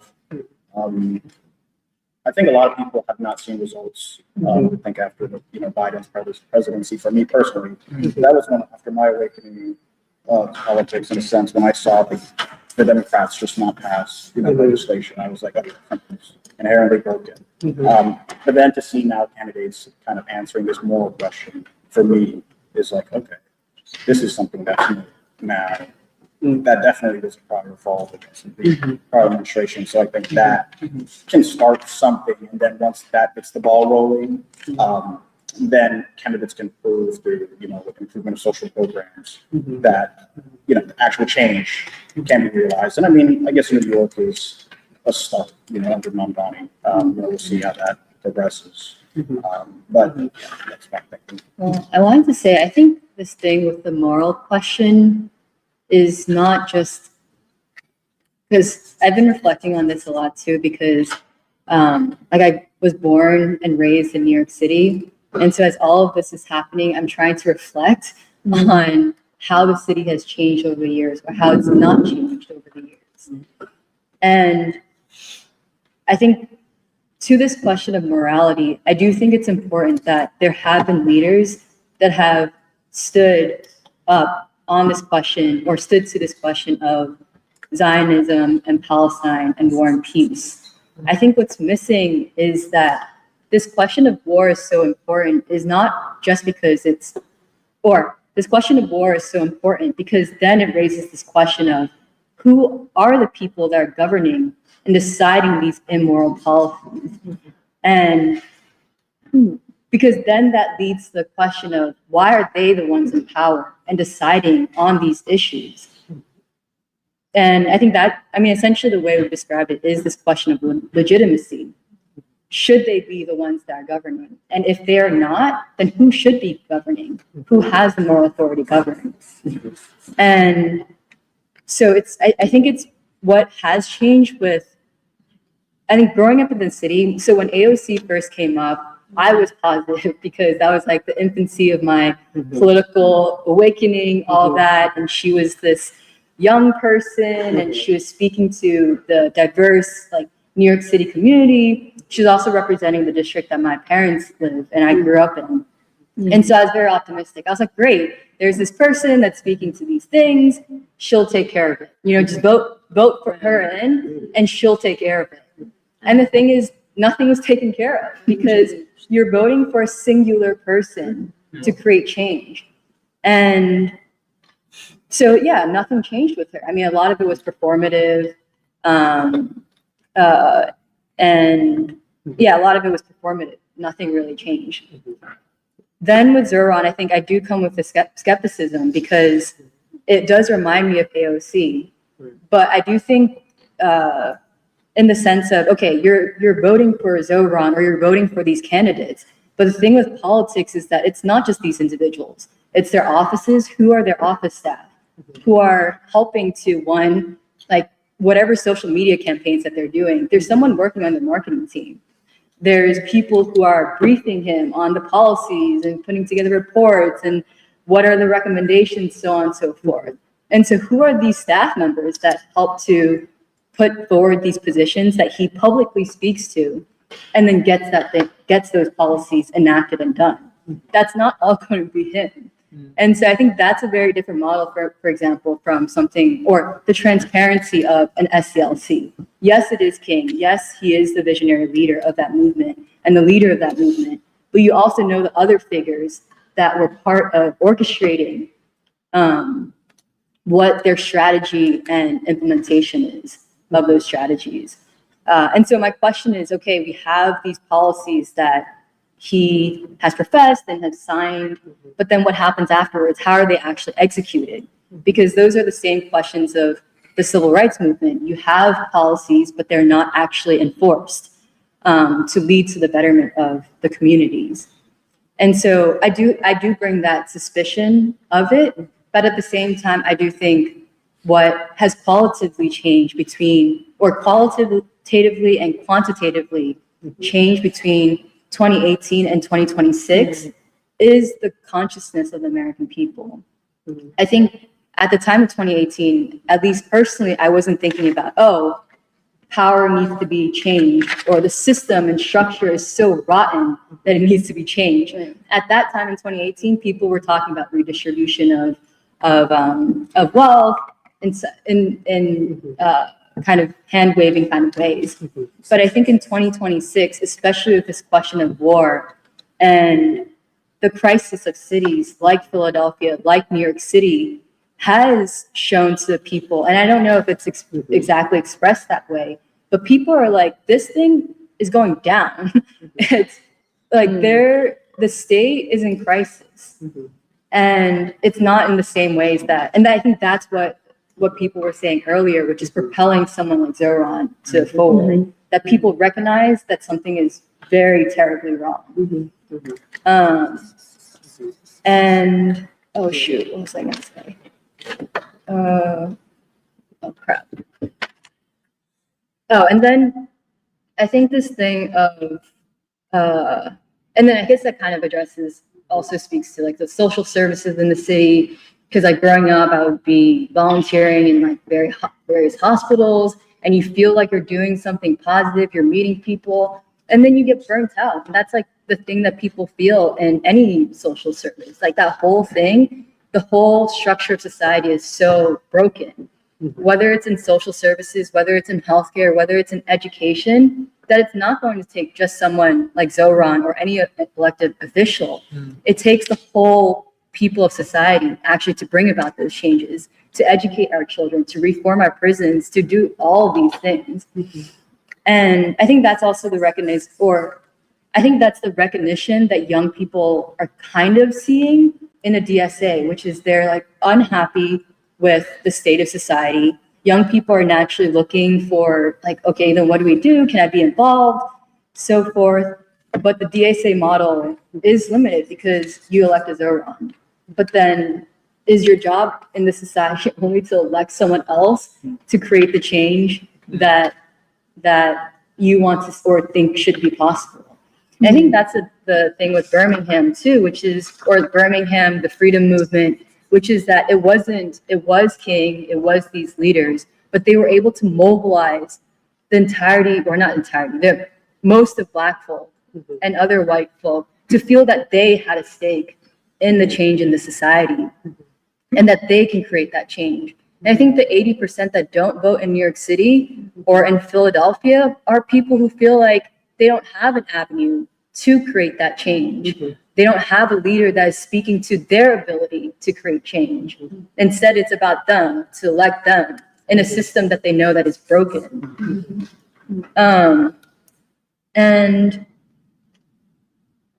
so I guess I say that to say it is positive, and it is in a sense of the consciousness of a place like New York City, because as I was trying to think about New York City, I was like, oh God, like how do you even make sense of a place like New York City?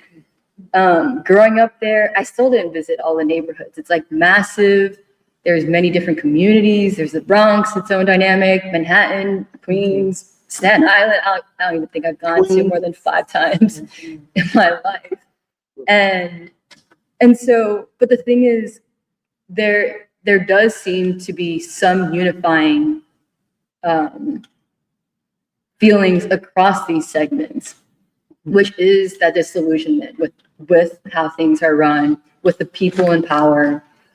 And I think that's the thing with, like, New York City is also odd because so much of New York City, I think it was like looking it up, it's like Philadelphia is like 15% foreign born. I don't know, when I was looking it up, directionally, it's like people not from this city moving here. But New York City is like 35 to 40%. And so within that group, you have and so even when we talk about immigrants, there's so many different dimensions of immigrants too.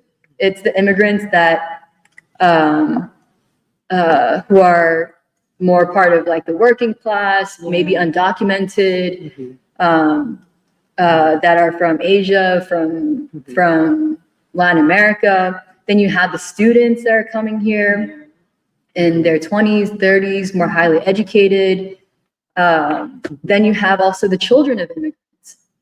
And I actually think what Zoran represents more so, and I think he wants to position himself among like the working class immigrants, which is like of the generation of like the 40s or are in their ages of 40s or maybe actually 50s and above. But I think what he's capturing more are the children of immigrants.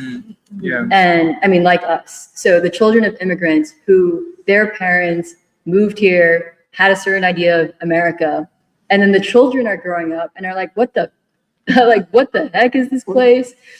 And that's the thing with the geographies of New York City too. It is very clear that like when you look at the maps, a lot of Zoran and the candidates for DSA are in the areas that are more of the immigrants to the city that are in their 20s and 30s, that 20s, 30s, 40s, that are have like a more steady income, so on and so forth.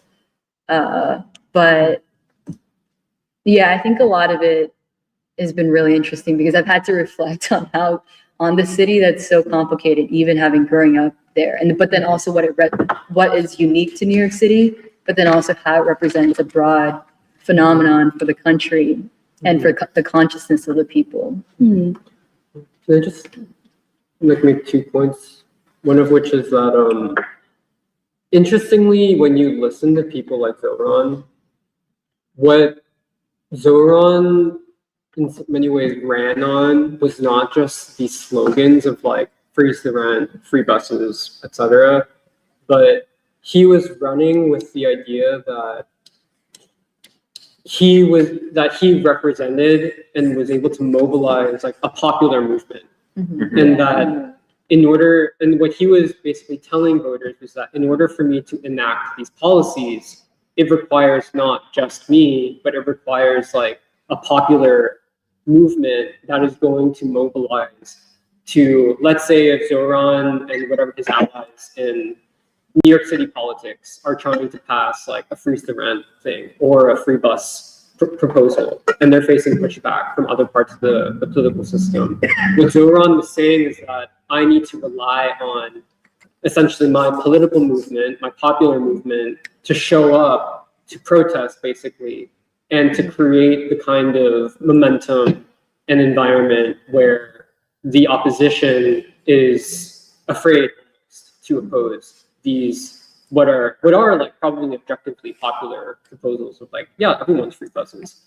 But I think the reality of it is that if you actually look at the people who would show up to like protest, let's say at like city council, like even in Philly, like most of the time, it's not really like a mass popular base, but it is essentially like a kind of solid core of an activist base. It may be growing in New York because of Zoran and because of the environment, but I think that it's a move to try to signal popular will in the way that Emily was talking about. But I think the reality of it from an actual sociological standpoint is you're essentially relying on, let's say an example would be Zoran would rely on people from CAF to show up and to, let's say, protest City Hall to try to get some kind of like rent control proposal through.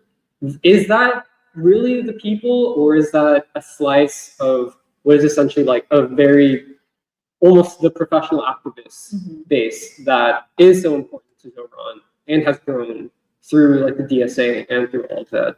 And but yeah, and I think Chris Rabb was trying to say something along those lines when we were at the town hall, but I don't think he really said it in a clear way. So I just want to say that because it gets to what you were saying, like, okay, well, what is it like? Is it actually a movement? All that stuff. And then the second thing is, like, just to be clear from like my end, even from like having presented whatever I did earlier, in some ways I'm not fully sure yet how to read like this whole phenomenon.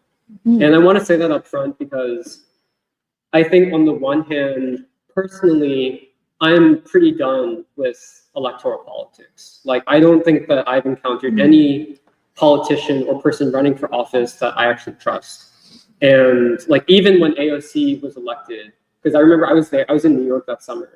And like, even then, I didn't really trust like what was happening with the AOC thing. And the reason why, though, I'm not sure yet, or I feel like there's still things that I'm like looking for, is that I think that the situation has changed, even if the model itself of like the DSA, the Justice Democrats, that has been a kind of consistent playbook strategy. I guess what I'm trying to like think about and to want to like bring into the conversation is, like you were saying, the system itself has gotten that much more rotten, even within the past 10 years. And it's like Trump is a manifestation of it, but it's reflective of something deeper within what we call the deep plumbing of the American system, of the state, and the people's rejection, disalignment with the broader government, with the state, and all that stuff. And I think the Supreme Court. and the Supreme Court, yeah. It's completely rotten. And I think that rottenness of the system, I think, has gotten much worse, or it's just become more profound in many ways. And I think parallel with that, or contributing to it, I do think, and this is why we talk about the anti-war stuff so much, I really believe that first the Gaza genocide, I mean, you could say the same about the Ukraine war to some degree, but really the Gaza genocide and the Iran war have introduced new dynamics into American politics and into the landscape of American, like even political discourse and how people think. And those new dynamics that war has introduced into the American system and into American society, I think those are the ones that it's not clear to anyone, I think, exactly how it's going to be resolved. And whatever has happened in New York is like one example of how it's being channeled and probably being channeled into a dead end of the Democratic Party. But I think what I'm trying to, I guess, address is that I really think that, like what John brought up, like this whole question of war has introduced like something new into the equation of where the American people are, where they're moving, how different parts of the American people are moving. Yeah, no, I mean, I definitely agree that there's well, we can say maybe one of the possibilities is that it's the dead end, but this qualitative change from like even 2018 to 2016, like has shown possibilities. This is something Doc had brought up, like as he was trying to be like, oh, you should say this during free school, is that it's the possibility of something represented like Zoran and the DSA, but also all those like discontented, disillusioned ex-MAGA people, like Marjorie Taylor Greene or Tucker. And so, because I was like trying to look online to see if Marjorie Taylor Greene or Tucker said anything about Zoran, and they didn't. I don't think I found anything. But essentially, like there's like these two groups essentially that are disaffected. And I guess with Marjorie Taylor Greene, she was in office and was like, no, this thing is not going to work out. And so those like represent like significant groups of the discontented. Like what will happen? And what are they missing? Because, oh yeah, the other thing he was saying is that from both groups, they're missing the Black proletariat.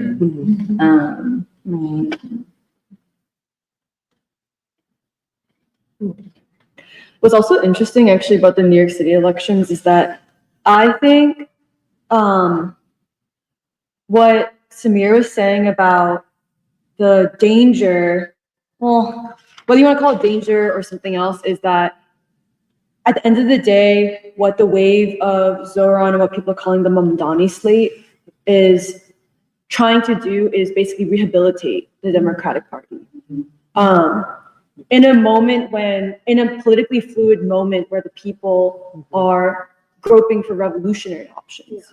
And that is where we in Free School in Philadelphia tried to clarify for ourselves that we're not here to revolt or reform the Democratic Party or like city government, but rather to seek like what would be an ultimate resolution to like the whole, what do you want to call it, the system or the state, that the people are really at the center and like take it over. And which I do think King was trying to do, which I will get into later. But the interesting thing about New York City is also, no matter how much you can admire their courage, especially around the Columbia encampments, people like Daria Lisa, who won the 13th congressional district, and then Claire Valdez, who won the 7th congressional district, both of them, like actually hearing people talk about immigrants, both of them are children of immigrants. Well, technically Claire Valdez is like, she's both Latina and like technically Native American. She's from like the area of the Southwest that like traces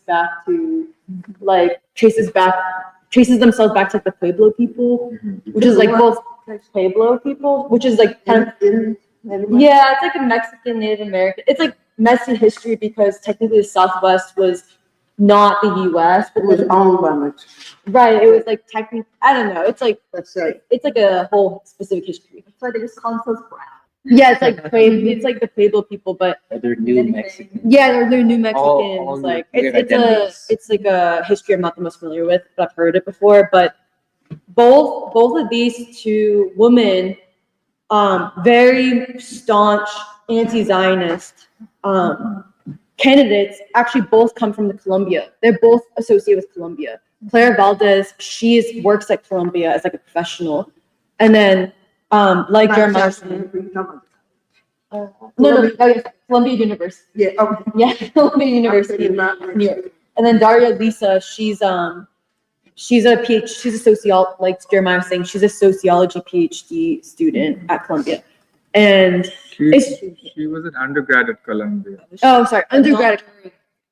Not during. She came back as an organizer during the encampments later. And But the interesting thing about Claire Valdez is people are also, her race is interesting because she was against a native son of that neighborhood. Also a young, both of them technically Latinos. One is like an actual son of the neighborhood. He is also to a certain degree seen as progressive. And here you have a DSA candidate, which is Claire Valdez, versus a Working Families Party candidate, Right. which is so it's like there's also fractures in this broad constellation of what's considered left progressivism. In Philadelphia, we don't even have that level of fracturing because in Philadelphia, it's all consolidated. Working Families Party overlaps with DSA, overlaps with even the white left to a certain degree. But here you have in New York City, a big battle, all to be the leaders of maybe a new Democratic Party. It's like the rehabilitation. yeah. And then you got, Israel, who's kind of running in New York City. I don't mean. Well, to be so I sound- think Yeah. what these They're kind elections, of right, what these elections are showing is that people are trying to defeat an Israeli or Zionist-run city. Mhm. And like that's what these people winning shows the possibility of. Because Mandela is a Muslim, correct? Right. Well, more importantly, he's anti-Zionist. Oh, yeah. At least I know in that. his wordage. I But, know. yeah, you're gonna say something, John. I was thinking, I just think like the fracturing a lot of these norms, especially like in the Democratic Party, helps to further the moral conversation. I think generally as that continues to go on, I don't know, I think that's a good vehicle for that message. This is helping me also, I better understand, I didn't realize there are also a lot of, there's a lot of talk around how all of these specific races, even though they're just primaries and they're happening in some ways sort of on a local level, they still have so many national reverberations for a lot of reasons that we're outlining, but also I think they're saying that, some of the people that were upseated were very close allies and people like Hakeem Jeffries, which also would change the way he may or may not become the Speaker of the House. And so that just shows us I feel like there's a lot of higher level consequences, but then there's also a lot of What do you think about Hakeem Jeffries? Was he cool? No. He's a lapdog. Oh, okay. He's not cool. All right, thanks. That was a speech. Jeremy. Oh, okay.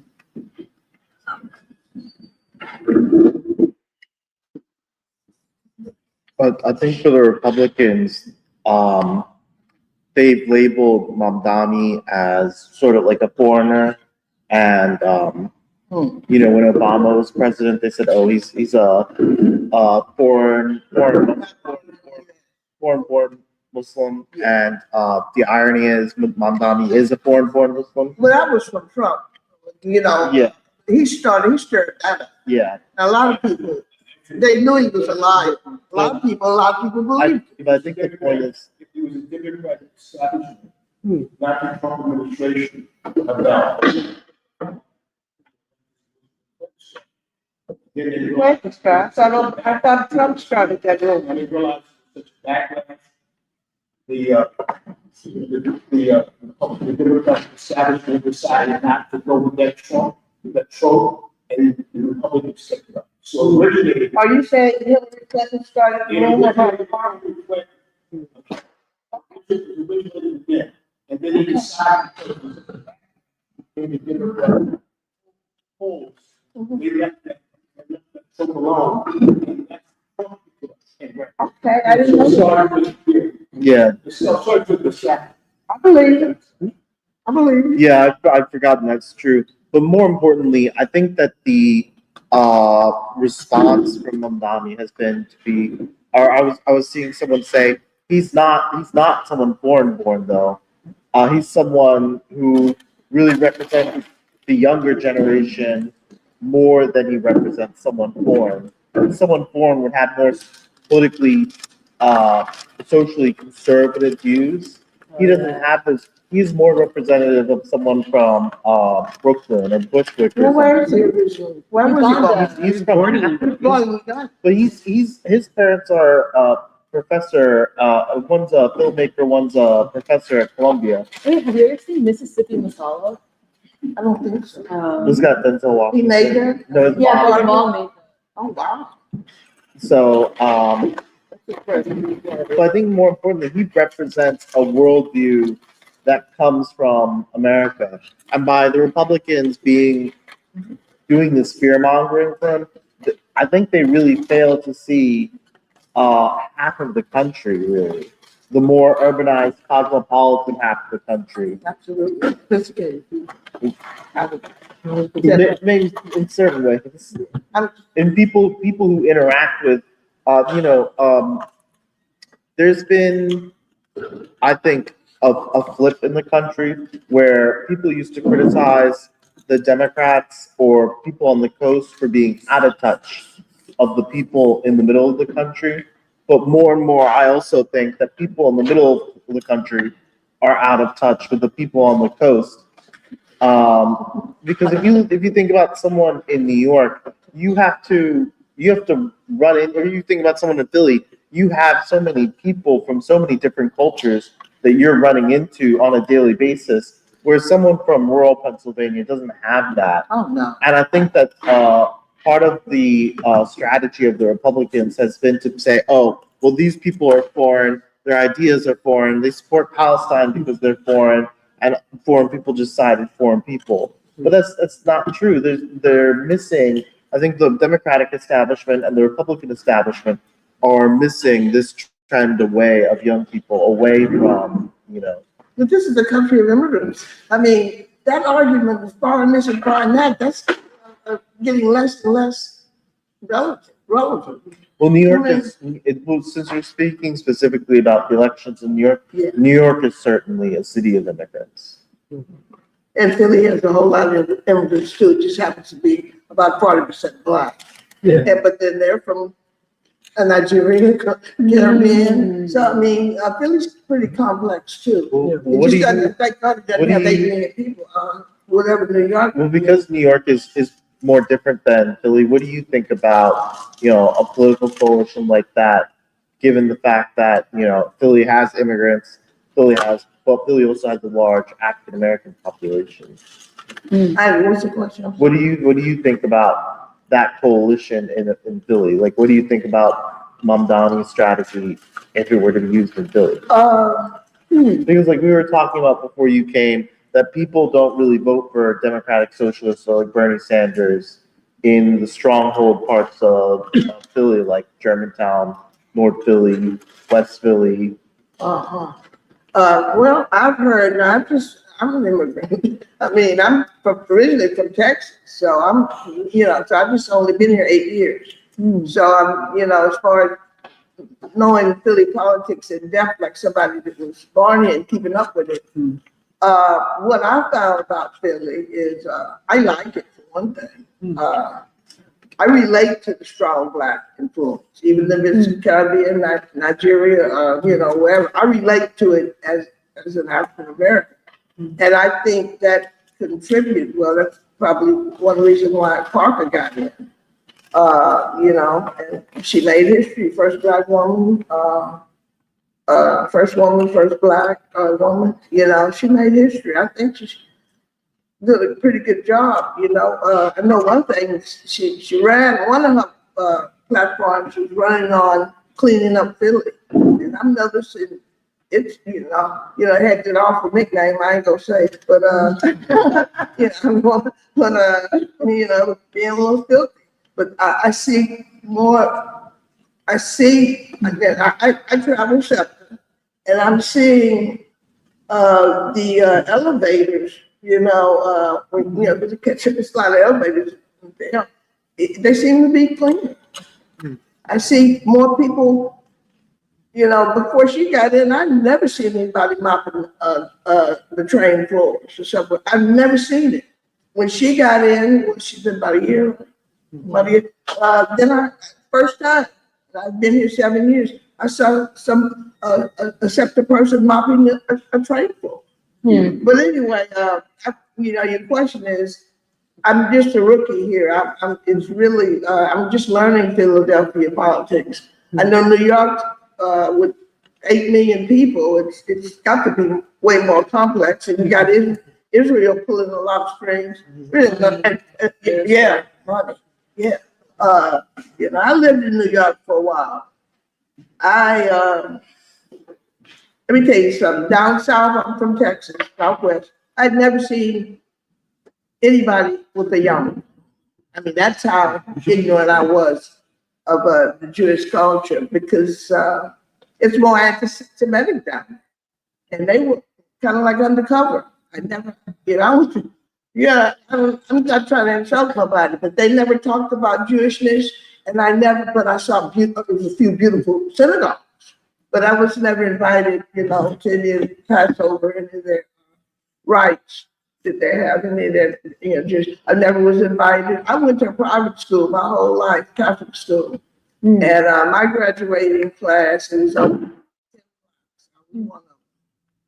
And I know it was 100 in my class, so it was just a small class, you know, because people got to pay for the education. But anyway, I'm sure it was some Jewish people in my class. I didn't realize then because I wasn't thinking about that. Yeah, as you can imagine, years ago, I didn't get a whole lot of people calling me the N-word and all that.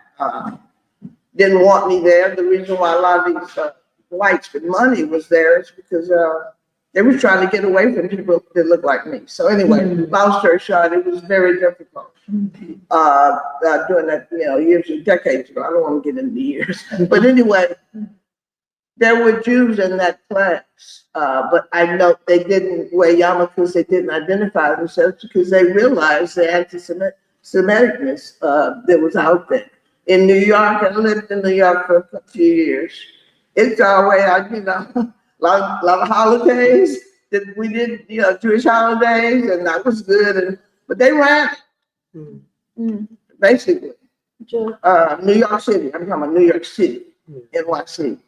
It was pretty much controlled. And of course, blacks like deacons, the Haps, that pretty much went along with the program. It's complex. You know what, Samir, I can't really comment on it yet. I don't really, see, you guys read a whole lot of political stuff. Well, can I comment? I don't. I'm not going to get to the BSI, you were talking about them. How would they actually thrive in Philadelphia as opposed to New York City? That's what they're saying right there. So me being a long-time Philadelphian, I would say that we would have to give them a chance because I don't really see them. I know someone had just said maybe because Trump is in office, a lot of people are now going down another road and they're starting to think about the Democratic Socialists of America. But I think most of the people in Philadelphia are really glued to the regular politics, even though what had just happened in the West. But they tend to go with what they know, okay? And Philadelphia is composed of a lot of blacks.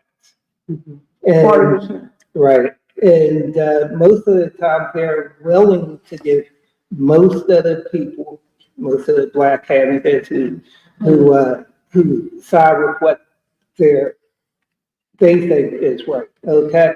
They think that for the most part, that a lot of them are right now at this particular time are kind of like in doubt.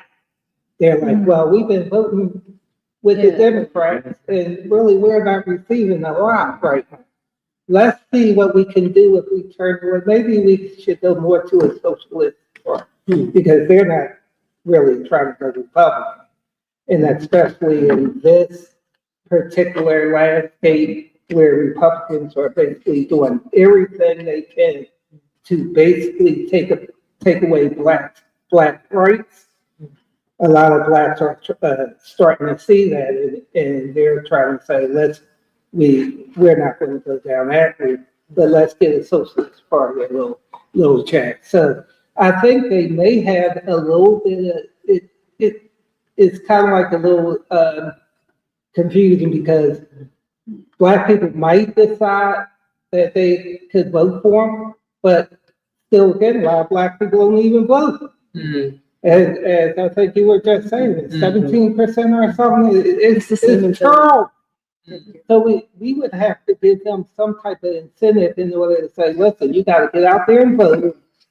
You got to vote for who you think are the best fit. I do think in the DSA have some really good points. Who would be a good incentive to encourage more black people to vote? What do you think? Well, I'm going to tell you what's a good incentive. Okay. During this midterm election, after the midterm, they're going to be getting rid of a lot of things. Medicaid is going to be reduced. I think several $billions are going to be taken away from Medicare. You think they'll take Medicare? Medicaid is being Medicare, Medicare. they're going to start taking that off. Yeah, they're going to start taking something from Medicare. Medicaid is definitely being reduced by the big, beautiful bill that they just passed. Okay, it's going to be this. Okay, so that's going to inspire a lot of Philadelphians to get out there and vote because they're going to be losing some of the benefits that they have. Food stamps, health care, all that is going to be in jeopardy. And it's going to hurt a whole lot of seniors like me. It's going to hurt. Yeah.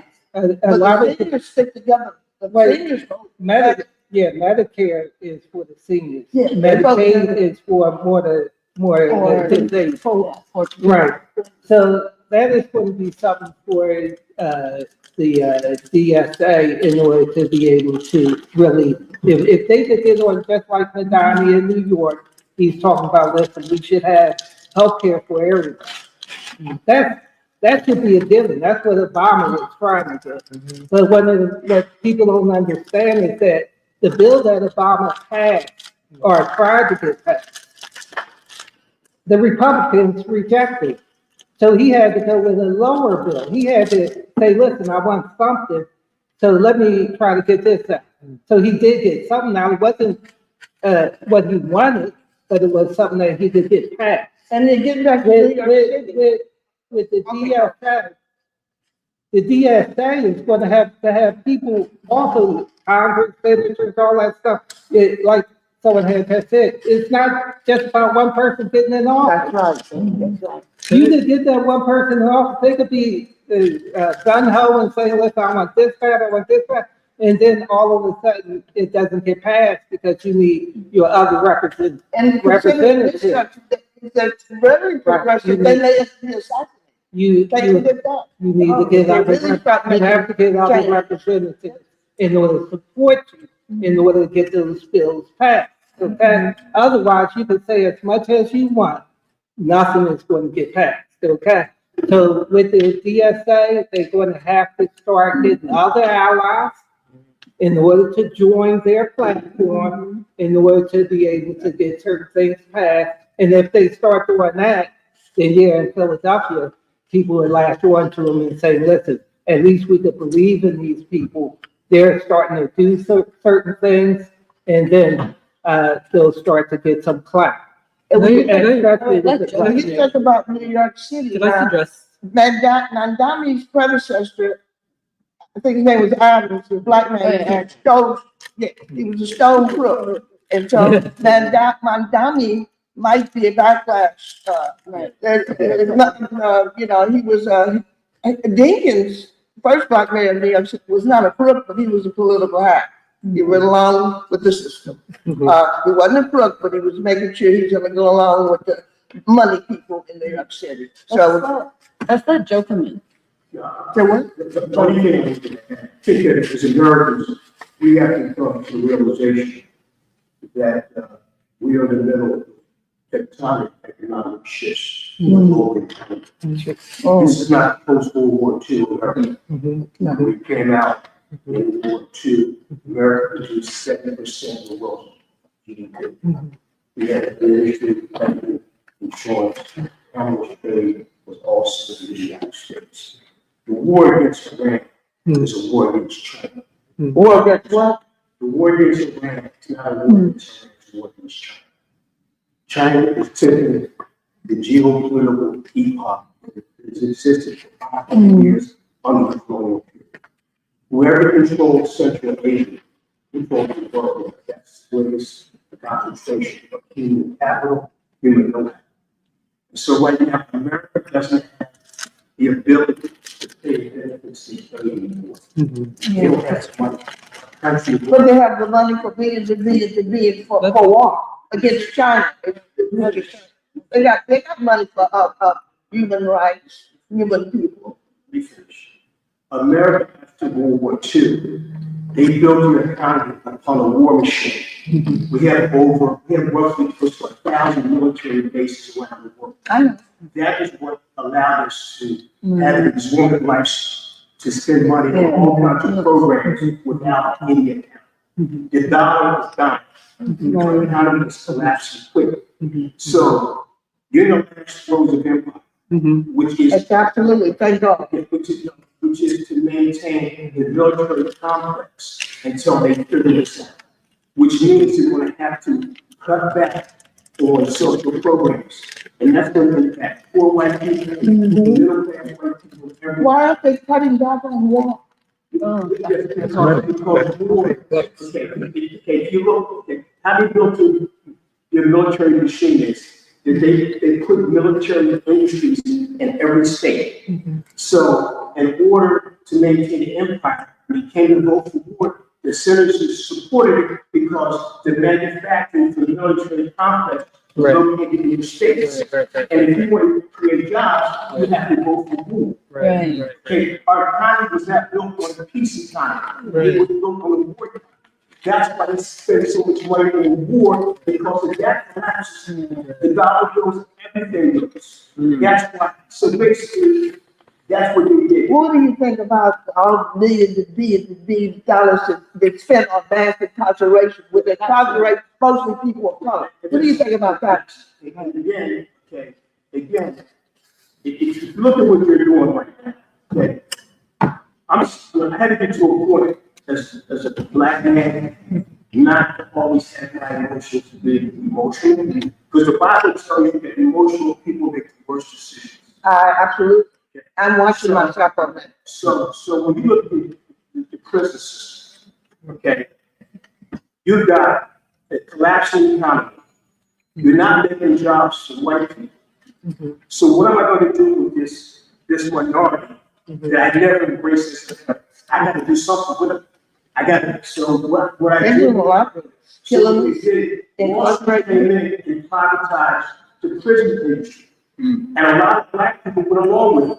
In fact, one of the major prison companies in the United States is owned by black people. A lot of people don't know. I know that Michael Jordan was a heavy investor. Oh, I'm sure. Yeah, so I never heard of a lot of so you have to understand what's going on. And they also got the black church, the 501c3, to keep their mouth shut on the major social issues that were important. Because if you don't have strong black families, you don't have a strong community. So when Johnson came in, Johnson, you signed that bill. LBJ? The Great Society, which took the black man out of the household.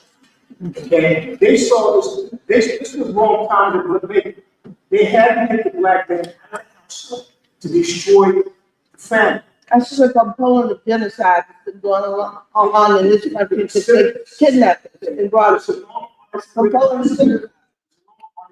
Senator Mooney, who opposed and said that what the Great Society was a plan by Southerners to destroy the black community, but they sold it as something that it wasn't. I heard about that behind the paper. A lot of people criticize. What I heard about when I was a kid.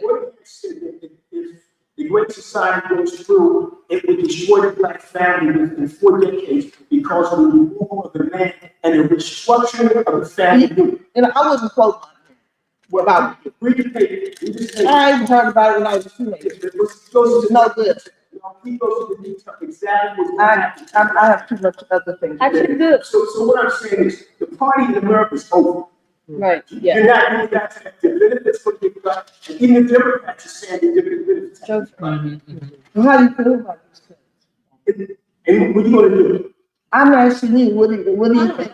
That's, nothing's going on. But you got Well, I'm a senior and this would be difficult for me to live yes, okay. now that I don't like it. Because All the that. first thing that happened was that in the 1990s, the major deal was that Detroit City went bankrupt. And when Detroit City went bankrupt, it was the first time a city government could declare bankruptcy not to pay the benefit plans. That was the police, that was the place for city thing all up. That was never happened. The reason I know about this, because I worked at banking and I read how it went one time, and I saw what we were doing. So right now, even the cities, the city of Philadelphia, the states, all of them are going to declare bankruptcy in the future, saying they can't afford to pay the benefits. The precedent was I see that. the legal precedent was set by that in the 1990s. Okay, and the Democrats tried about it, and so did the Republican establishment, because you got one bird with 2 wings and it flies the same direction. You don't think it's flying the same direction. Your situation never changes. I'm 72 years old. I live in Philadelphia. I went to high school. When I went to high school here, we didn't have air conditioners. Yeah. And you couldn't drink out of the factories. They cut back. They had to go twice a day. Once in the morning, once after, because they wanted to go to the schools. Oh. It's now 2026. Okay? And guess what? No air conditioning, no drinking water, no Land and food, None of school. right. not a people. In order to control control the city, you control the state.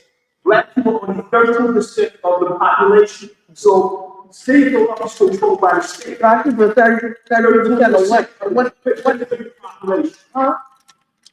We represent 13% of Pennsylvania's population. Okay, so the white people are not dumb. Given the cities, we control the states, they control the cities. They're not, so this has been throughout. So for example, when the black parents came in, because I was here, okay, and I used to work with law firms, when the black politicians took over Philadelphia. You mean the ones that bought, the ones that bought? The state stepped in and took over basically the financial structure of Pennsylvania. Okay, you would not call it national, a state. For example, they took over Philadelphia Parking Authority. They took over a lot of major state agencies in which black people could use as an anchor to pull themselves up. The state came in and said, no, it's now under state control. So that's the reason why nothing changed in Philadelphia, because they control the state. And in the case of, because you got to realize, we have state rights. That's a national. That was already built into the script. So if things change, the state can come in and still maintain political, economic power. You can have the cities. So do you support the DSA? I don't support none of this. I'm giving you reality. Yeah. Okay? I totally. Listen, I can move out of this, you got cancer. I can say I ain't got Yeah, I guess, I really like the points that Joe is bringing up, because part of the initial discussion itself was, for example, why are 80% of registered voters not voting in a primary that is supposed to be one of the most highly contested, high-profile, nationally high-profile primaries in the nation? Why are people not voting? Chris Rapp did not move the voter turnout at all. He didn't. It's literally was the same between the 24 to 26 primaries. I think all of that is in part a response to what Joe laid out just now. And my response also to Sid is, and I want to say it because it gets to what we had hoped for the last part of our discussion, which is, why is the free school doing what we're doing? Why are we doing this July 4th program? Why is it that we're doing this and not something else? Why are we not, for example, like Emily said, why are we not going out to try to organize people to mobilize people to vote? although it's not like we discourage it. But the point is, especially having gone also to like several candidate forums, especially for the last cycle, my personal conviction, and people can disagree, but my conviction is that even if certain elections can raise certain moral questions, increasingly the framing of elections themselves turns everything into a kind of issue. Like, oh, the economy is an issue, war is an issue, and you pick and choose what your issues are, and if your issue is a priority, then you vote for that. Medicaid, an issue. What Joe is saying, and what we're looking at, and what I think most people in society feel instinctively and consciously is that it's not one issue. It's an entire civilization that's going down, an empire that's going down. And the politicians don't have an answer. That is I don't think that there's any politician that has an answer for that actual question, because so many of them are part of the system itself that has gotten rich and fat and decadent off of what Joe just described.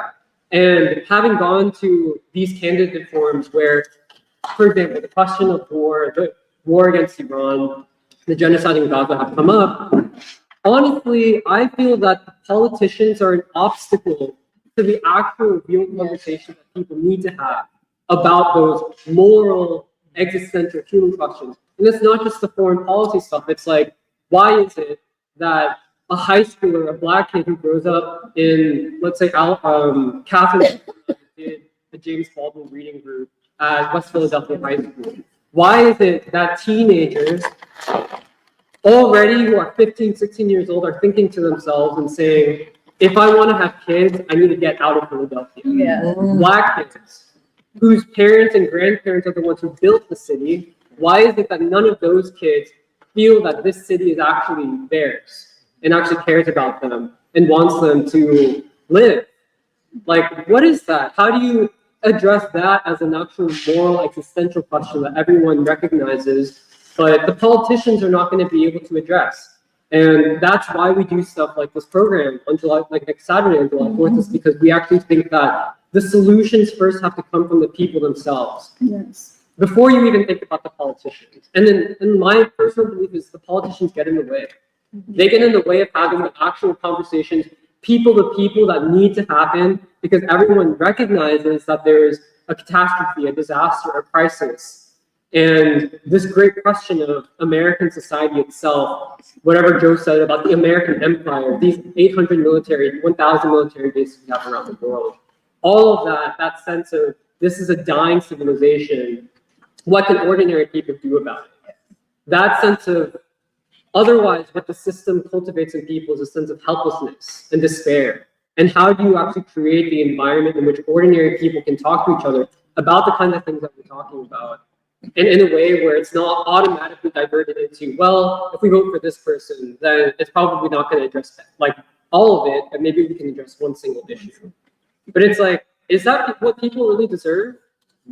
Like, I don't think so. And I don't think that people in Philadelphia deserve that. That's why, like, so again, it's not to like promote what we're doing. Like, I'm doing this, whatever it is that we're doing in free school, I'm doing it because I actually don't think that, I don't see any other alternative for someone who has any kind of moral conviction about wanting people in the city, but people in the society and children in this society to have literally a future that they actually can believe in, and to not feel like their future has already been condemned. And like, if I didn't believe that this was the right thing to do, I would be doing something different. If I believe that other alternatives, like actual real alternatives existed, I would be doing that and not this. Because like what it is that we do in preschool is like it's not easy. Like we have to do a lot, and it's like it takes a lot of work even to convince people to show up for a conversation, a serious democratic political conversation about the real most existential questions at the heart of what everyone thinks about when they go around and they're not able to actually vocalize in a serious way. It takes a lot to even convince people to let their guard down, to be able to come into a conversation and talk about it. Especially something that's on YouTube Yeah, something that might be. I mean, that's really, that's bigger than these Yeah. 21 people or whatever. Right. That's- Right. God knows how big that might be. Right. But it's just that like for the July 4th thing, that's for me why we're doing it, is because my assumption is that very few people, whether in the city or society, actually feel like July 4th, I'm going to celebrate. There's very little to celebrate about in America right now. Well, Frederick Douglass did a Right. paper on that. And so if that's how people feel, most people will probably, I don't know, maybe they'll just throw a barbecue or they'll just send it out altogether. But it's like, we want to try to address that sense of incompleteness, that sense of unfulfilled hopes and dreams that people have, and that sense of anger and frustration that people have about where the society is headed, and the fact that we live in a city and in a society where children are not safe, and where, like others are saying, all of this effort and the entire system is built on essentially killing people and creating weapons of war. And Killing and oppression. yeah, and so like for me, that's like why it is that we do what we why we do what we do. Well,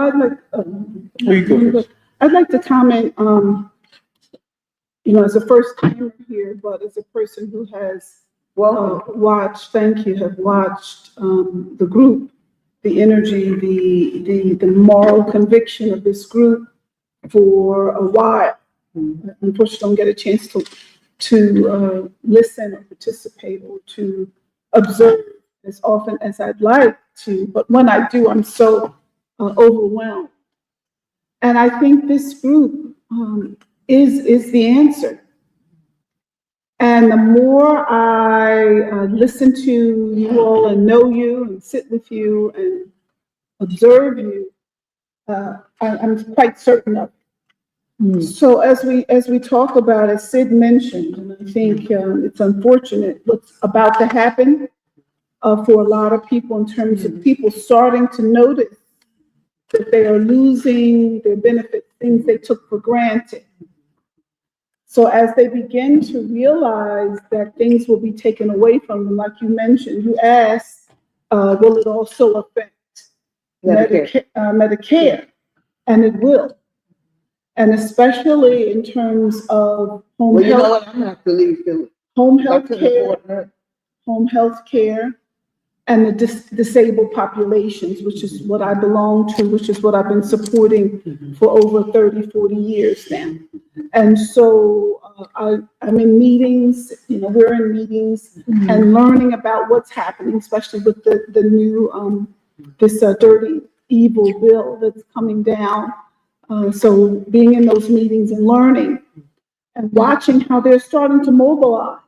So you have the disability community mobilizing, you have poor communities mobilizing, and as they continue to do so, the consciousness will raise. And then it's unfortunate, there's going to be a lot of pain, a lot of suffering, because there's going to be additional loss. We already live with a lot of loss and grief. Many of us live with that. And there's going to be a whole lot more. And I think that may be the catalyst, which actually raises the consciousness to get people to mobilize, to realize that they've got to do something. Start voting, start making sure that the character of the people that we elect represent our interests as opposed to their own interests. And this group, the reason I say this group is the answer is because as people's consciousness begin to raise, I think they're going to be looking for, well, where do I go? And who's using the language? Who's using the language that I need to hear? And often when I listen to many of the free schoolers, it's you all are talking about the issues that are at the core of some of the main problems that we have. And it's so ideal here is that you have a group that's multicultural, and the age is multi-generational, and that's phenomenal in itself. That's a miracle in itself. It's hard to bring people together, to bring us all together, to listen to each other, to learn from each other. And you all have created a learning community that's so welcoming and inspiring. And as people begin to learn that, see, they have to know that that exists. So I know you all, you mentioned, and it's so true, it's so difficult to run meetings, to do this work. I've done it in another way. I said in the disability community, it's phenomenally exhausting. I mean, you know, it's a few people that have done a whole lot. And so, but you all are so admirable. And I hope that you get the validation that you deserve for maintaining consistency. And I know that's not easy. And I always say to people, if you think it's easy, you do it. Okay. If you say, oh, that's nothing. Oh, okay, then you go ahead and do it and see. But you all are consistent. You're up every Saturday. And you show up. And once the public, once the mass, that's what I'm talking about, the masses begin to become aware that there's a space to talk about some of these real serious issues, and that together we can do something about them. I think that's what's going to make a major transformation in the city, because it's getting ready to hit the fan, and it's unfortunate as it does. That, I think, unfortunately will, you know, shake people up enough. Because then when they're in that confused state of what do we do, like you said, we're losing all these benefits, we're suffering, people, you know, and the rich are getting richer, then, you know, I think that will make a big difference. It's awful and terrible, this Trump is. He is the little good side of it, which is not much. He's showing a lot of white folks that seeing the myth of white supremacy is really a total falsehood. Because here's someone that's so incompetent and so ignorant and corrupt. This swimming pool, this pool thing, now he's claiming he didn't got one of his partners, somebody he knows, that paid him $14 million to do this thing that has to be done with the pool, whatever. And I'm sure he got a kickback on that $14 million. You better believe that we paid for, Trump got some of that, and I believe it. Anyway, so we did an awful job, just a terrible job, and now this butthole that's in the White House now he's saying vandals stab All right, Bertie. stab the pool. Let Samir was going to say something. Excuse me, what'd you say? Do you mind if Samir comes in? Because I think Samir wanted to say something. Yeah, you know what? I'm probably look, if somebody gets through to me, I don't know who it is. Yeah, I'm glad you stopped. I want to respond to Sid because, yeah, I mean, I think the purpose of the discussion is how do we move forward as a group, not just to say, oh, let's discuss, you know, let's just discuss these topics of particular discussion. And so I wanted to respond to you from the perspective of our group, because you said something. You said, you know, you have to give the DSA people, you have to give them a chance. And I think that's part of me says, yes, I agree with that. And part of me says, oh, do you have to? The part of me that agrees with you, because, you know, that's how democracy should work. You know, everybody, you know, you vote for something. All right, that's why they call democracy an experiment. You know, you experiment with this leadership, it doesn't work. The people decide, okay, we're ending this experiment. We're moving forward with this. The part of me that doesn't agree says, well, you know, if voting changed anything, they would make it illegal. And, you know, I remember when Bernie was running in for the primary in 2016, and they had the Democratic Party convention here in Philadelphia, and they didn't let the correct Arizona delegates go up. So they basically rigged the Arizona primary. They took those electoral votes and they gave them to Hillary. So I think it's a big, for the people, if I were to be talking to some of those people who I met at the DNC and we had similar problems with the Democratic Party, because to Jasmine's point, the Democratic Socialists, they want to get into the Democratic Party. They want to enter the Democratic Party, who has been complicit in austerity and neoliberalism and cutting benefits and cutting Medicare and signing off with unlimited war with Russia and Iran and China. They want to enter this party and replace these benefits. Like, okay, so we can't pay for your Medicare, but you have free buses, you have rent freeze, and my question to the Democratic Party, so Democratic Socialists of America, will those bribes to the people be enough? And I don't think so. It's like to really combine what everyone said, what Joe said. Well, you're heading to a cliff. Do we have time to experiment when you're heading to a cliff? There's a leader in Albania, Enver Hoxha, and he wrote an article about Euro communism, and he talked about these massive communist parties in Europe with 1 million members. The Italian Communist Party, the Spanish Communist Party, Portuguese Communist Party, even the communists in Britain. And they had big parties, and they had lots of memberships, and they had dues-paying members. And that leads us to this question: well, what did they do with it? Did they really change society? But then you look at the SDLC and how small they were, and how determined they were. Southern Christian Leadership. Oh, yeah, back in the, yeah, okay. So, I mean, do I want to be a DSA? Do I want to be a Euro communist? Or do I want to be civil rights? I think that history has shown that there is a choice to be made.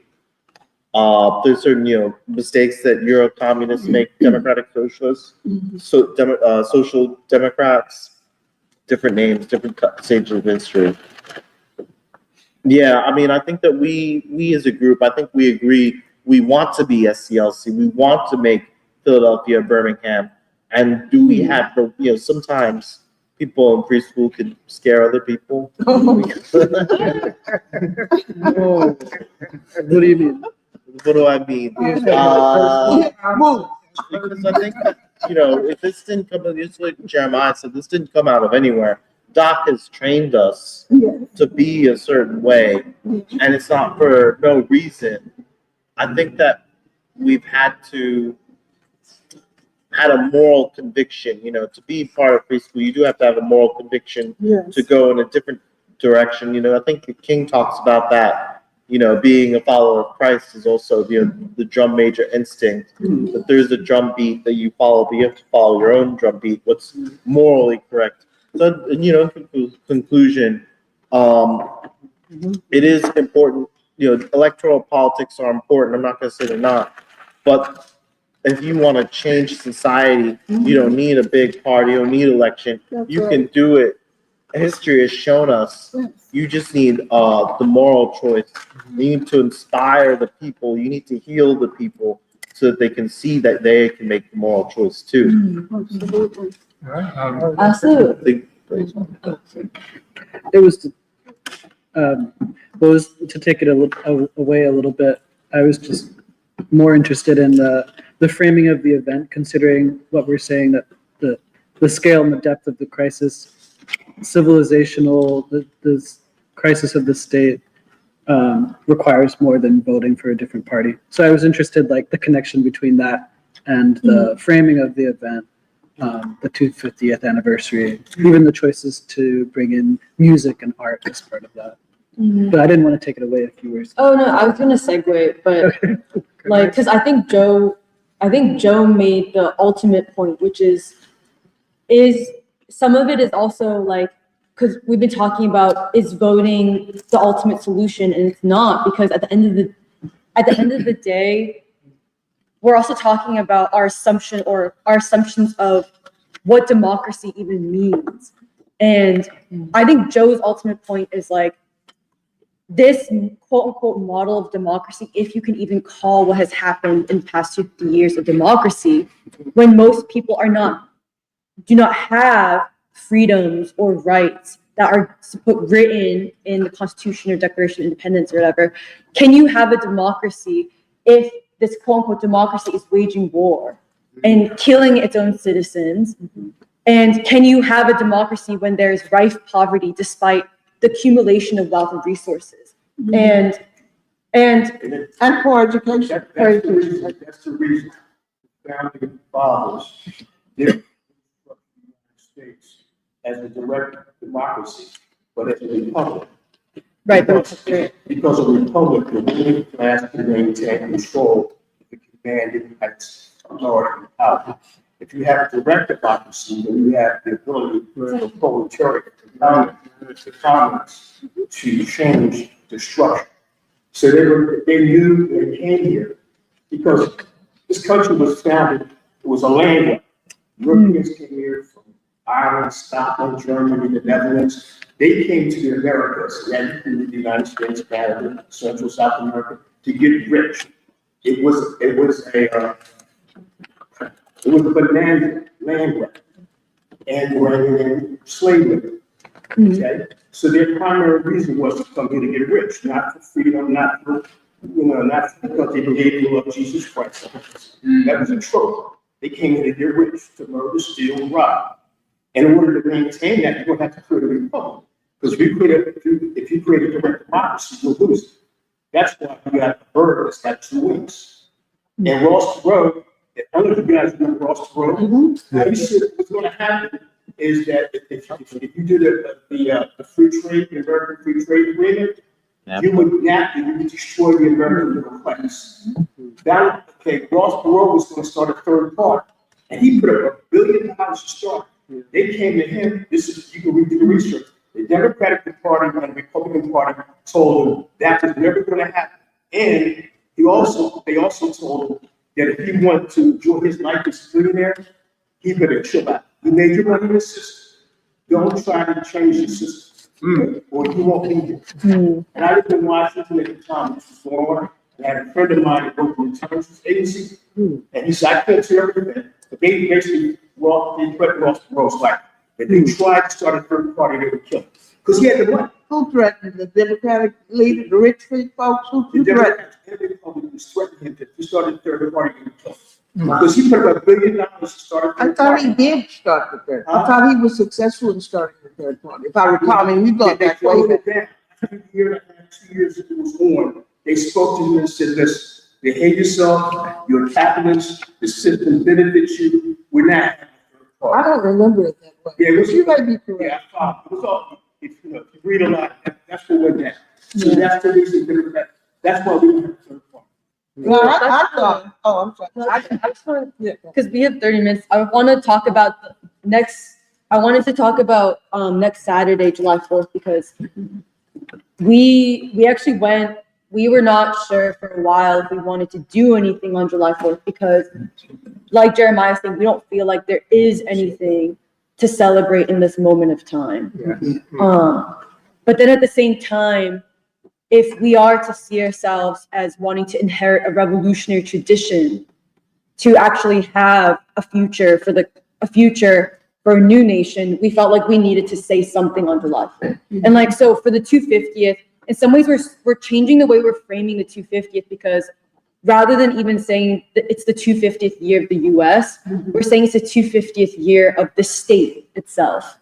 And kind of what Joe was saying, beyond the republic, now is the time to put forward a concept of a people's democracy, or state of the whole people, a different kind of state, governed by different principles. So it combines the changing of both the institutions of governance itself, changing of the state, but also transformation of the people who are capable of governing ourselves and capable of even saving and protecting and uplifting our own children. So next Saturday, under the title of We Must Win Our Freedom, a People's Declaration of Resistance and Purpose, we decided to, right next to the Richard Allen statue at Mother Bethel AME, which is like a very significant church in the history of our country. It's like the first independent Black denomination. Its founding is from a walkout of a white church, and even before 1776. So it's like also, or maybe it's a few years after 1776, but it's around the time of the founding of the country itself. we're going to read out our own declaration, a people's declaration, an alternative declaration. And this is us, like the more and more we talk about like what we're trying, we as a group, a dedicated group that sees ourselves as like being committed to revolutionary, not reform, not rehabilitating, progressive, the Progressive Democratic Party, whatever, but actually seeing ourselves as wanting to inject oxygen that has been snuffed out by like the decades after King's assassination by the state, by the government, by the ruling elite, especially on the Black community. We're trying to inject oxygen back into a democratic conversation where the people, in a time of political fluidity, in a time where many different sections of the American people are showing that they're completely dissatisfied, don't come out to vote at all. They are looking for democratic participation in a different way, which is part of a struggle to change the country itself, to change the state itself, to make this a different model of democracy. We're gonna read our declaration, which basically says, now is not the time, now is no longer the time of the Thomas Jeffersons, now is the time for the people to pick up Martin Luther King Jr. as the new founding father of a new nation. What does that mean? And after we read this declaration next to the Richard Allen statue, which is outside Mother Bethel AME Church at 8th in Lombard, there will be performances by Jillian, who sings in the tradition of Marian Anderson. 6th in Lombard. Oh, sorry, 6th in Lombard. 6th in Lombard. Yeah. 6th in Lombard. Jillian will sing in the tradition of Marian Anderson. There's also going to be a performer, Osiris Wildfire, who's going to sing Freedom by Richie Havens. We'll go inside and have a serious political conversation about King's letter from a Birmingham jail, which would be led by Doc. The reason why we find it so important to go back to Birmingham, the Birmingham campaign of 1963, is because first of all, we see the civil rights decade as actually a third American Revolution. That after 1776, there were two more revolutions. There was the Civil War, where masses of enslaved proletariats made a choice to leave the plantation and go on a general strike and essentially shift the tides of the war so that emancipation became the inevitable outcome of that war. And then also the third American Revolution, which is under the leadership of Martin Luther King Jr., you had tens and hundreds of thousands of especially Black folk who in the cradle of the Confederacy in the South took up the democratic struggle for a different nation. And so we see Birmingham as actually the beginning of around that third American Revolution, where you had thousands and thousands of people, especially children and youth, who were ready to fill up the jails, even if it meant like no matter the cost of that sacrifice, in order to not reform the system, but to completely bend the existing systems to something completely new, which they just said the people should determine. And so this is a conversation where we wanted to talk about like King and why we can't wait. When he's assessing the Birmingham movement in 1963, he says something like, here you have a moment where a cry for justice is no longer just a cry, but becomes a real political force. And the question is, just like the Birmingham campaign of 1963, can we make Philadelphia in the year 2026 the 21st century Birmingham? Like, and if we see ourselves in the tradition of like a dedicated group of people, like the Southern Christian Leadership Conference, can we perceive and assess and with the people, especially all those individuals and institutions that we've worked with for the past 10 years, the churches, the Nation of Islam, individuals we met, artists, can we like take all these people who are essentially on standby, all the people who aren't voting because they're so fed up with the system, all the people whose like doors I knock because I'm required to by my union job to knock on the doors, all the people in West Philly who say like, don't ever come to my door again unless you're here to tell me that you're starting a movement to save children. Like all these people on standby, if we increasingly speak to the people and bring this vision to the people, with the people, can we actually make Philadelphia 21st century Birmingham? And that's the kind of conversation we want to have starting next Saturday, July 4th.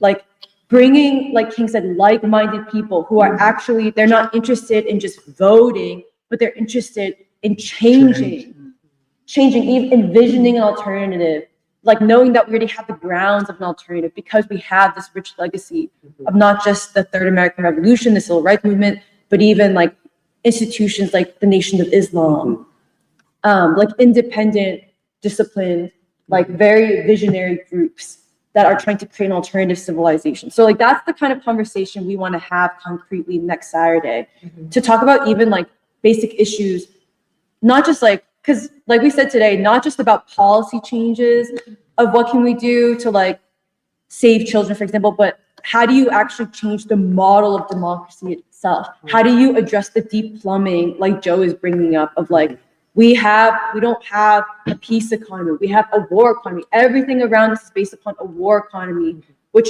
makes it impossible for children to be able to breathe because everything is against them, especially with the war economy. So I don't know if I did the most comprehensive job at explaining You did. next Saturday, but yeah, so we would love for especially even people listening online to come join us at 10 a.m. And like, I know that we're like not the most on time people, but like next week we're making a commitment to be on time. So if you're on time, it means you're late next week. So we're saying it starts at 10 a.m. outside the Richard Allen statue. But that means like, if you're coming at 10, you're late. So it means come, especially because parking is going to be an issue around there. We're going to be there early. Yeah, great. Well, that might be also, yeah, for people who are taking public transportation, it's going to be an issue because July, like starting July 2nd, July 3rd, apparently the city is going to be nuts. We're gonna have a bunch of tourists. There's a bunch of tourists, like there's a World Cup match on July 4th. There's the parade, I think the Wawa parade is July 3rd. And then July 5th is some other Wawa Welcome to America parade. Whatever, there's a lot. 250th anniversary of the state. Yeah, it's the 250th anniversary of the state.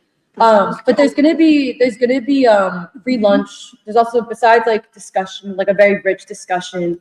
There will also be free lunch. We're gonna make it. It's gonna be by our own hands.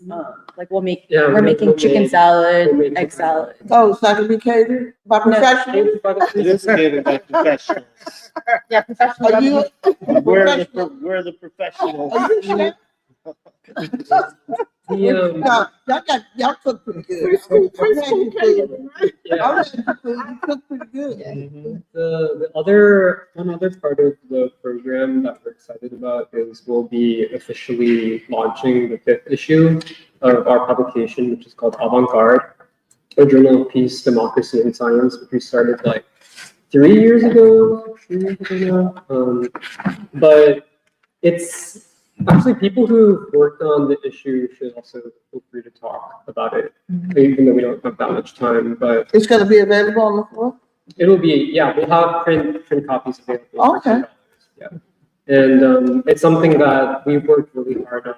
And it's kind of funny because our initial ambition was to do like 3 issues a year when we first started. And now we've gone down to just 1 issue per year, although that may change in the future. But it's a lot of work. It's a lot of work. And it's not just the work itself, but we really want to make sure that we're speaking to this moment in history, and that whatever, because it covers a pretty wide range of topics. Like there will be an exclusive interview with Dr. Tony Montero, who people will know, which there's a YouTube version of it available online in full, which people can find on the Preschool's YouTube page. But yeah, people interview Doc, and he explains his actual political development and his life story, and what his life story says about essentially the possibilities and paths to revolutionary change. Shantanu wrote an essay about the Epstein files and what it says about science and scientific institutions, the universities, and Epstein's connections with elite universities and scientists. And there's articles on the war in Iran And two pieces that we're really excited about are one of which is a report on what we've called Black Gods Institution, which Black what? Black God. We talked about it a lot. Black Gods Institutions. Oh, Which we talked about last week, as well as the Prison Reform Ministry of the Nation of Islam, which features an interview with Brother Gregory Muhammad, who is a close friend of Free School. But I think the issue itself is dedicated to this idea of being in battle for a new civilization. If we recognize that the current civilization, white supremacist civilization, is dying, what will replace it? And what are the sources for the people to build an alternative? That's not just even an alternative economic system, but an alternative total civilization, which is what we feel is really at the heart even of what the 250th means itself, because something we say in the Declaration that we're going to read on Saturday is the American state itself is linked to a civilizational project, and as such, the American people have outgrown what the original vision of the founders was for the American state, which, as Joe said, was the Republican idea, and not the idea of direct democracy. And we think that the people have reached a place where they've grown past that level, which is both a political one, but it's even a civilizational question, because so much of it is wrapped around the question of the color line, of the disenfranchisement of Black people throughout history. And we feel that this is a time to actually try to put forward not just a reaction against what's happening in America, but to try to articulate a positive vision. What is the basis upon which one can even articulate a positive vision? So yeah, there's a lot in there, but it's something that we're really excited to share with everybody, and it will be available online. that's good. I brought some free food. I don't eat bananas. They upset my stomach. Bertie, do you mind if we do that after preschool? Do you mind if we do that after preschool? Just so that we. I thought we were. I'm sorry. Yeah, okay, sure. I'm sorry. I thought it was in there. I just want to add something in terms of the journal. I think you mentioning how we're trying to make a contribution toward the realization direct democracy, that's something that's changed in our approach to our journal. And I think with this issue in particular, we really have seen it as a blueprint. And we hope that whoever can take up this journal or take up the idea from it, I mean, that is essentially like a map or a tool for people to participate in the democratic process in their own respective arenas of work or life. You know, because the blueprint is a resource that you use to understand or to map a reality or to understand a system. And you need it in order to scaffold, to build. You know, it's that first blueprint that you study. And part of the reason that we agonized so much in creating this issue in particular is because we want for it to be like a lodestar for the year that can speak to literally like any person in the society. So we hope that there's something for every person in that issue. The other thing that will come after, the reason why we're trying to put a lot of significance on this July 4th event is because for us in Free School, I think we've been having a lot of conversations about, you know, we've been in existence for almost 15 years now. And especially because there's a qualitative change in these times where we talk so much about how the consciousness of large different sections of the American people is way different.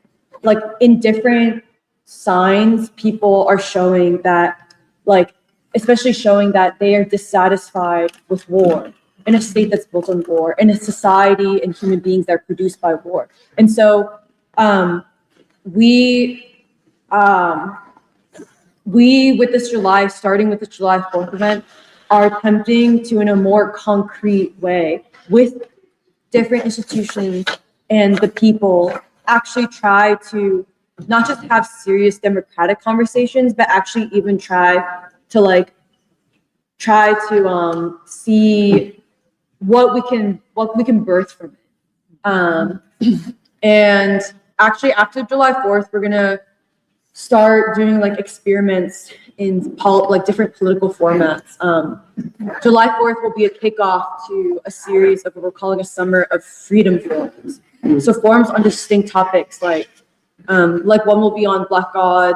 We're thinking another might be on governance, crisis of governance, or for example, another one on children, the future of children and youth in the city of Philadelphia.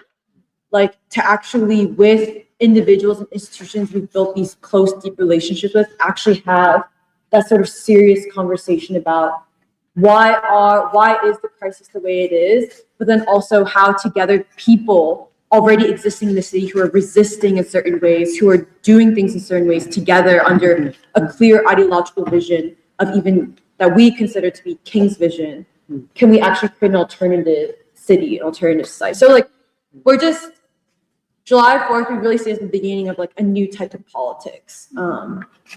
And so we just hope people will come. Yeah, and I mean, to build on that, I think various members of Free School in conversation with others throughout the city, it's clear that there are things on people's minds, deep existential questions about life and the society, but people have no place to actually communicate and talk to one another about these issues, and to not only talk about them, but also then be able to have an understanding to move forward with. And that's why for July 4th, we're also saying, and I mean, since April as well, where the Free School put together a declaration for this year. That declaration represents not just what the Free School thinks, but the Free School as speaking also with the voice of the people as well. What would the people declare in this time of the 250th of this nation? What is it that the people see in this society and hope for the future for their children? I think that's the piece that I hope many people, or we hope that many people will be able to hear. So the People's Declaration. And the other thing is that today's conversation, we talked a lot about young people. Young people, whether it's in the DSA, whether it's young people as in us in this group in the Free School, whether it's young people in Birmingham that were involved in the movement.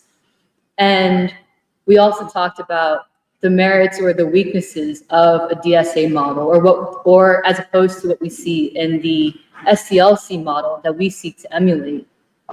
And I think that's what we're trying to understand as well, both in terms of the whole people of American society, but also for children, is to feel that they can be part of building a future. And what would that model in practice look like?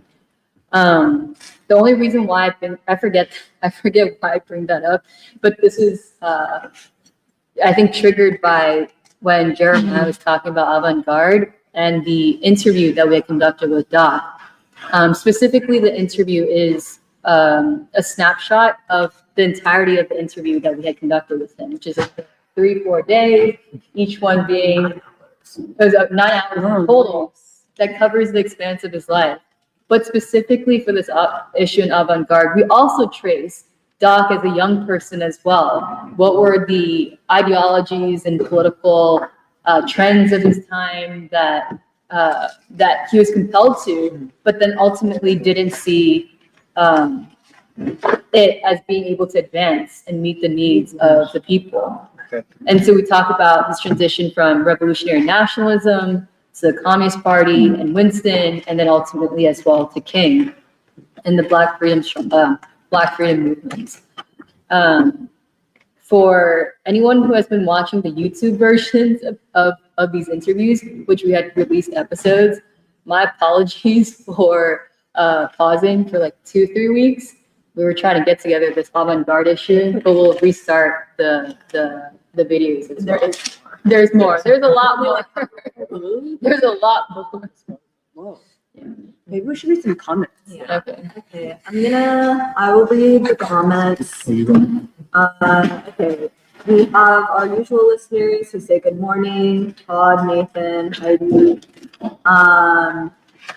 Todd said that someone named Brian Berletic frames, I guess, like the political establishment as quote, the continuity of agenda. From Obama to Trump, the same heading on the same track going in the same direction. I think, yeah, about the DSA people. Someone named BXR95 says, right on, I don't automatically trust immigrants, history's on my side.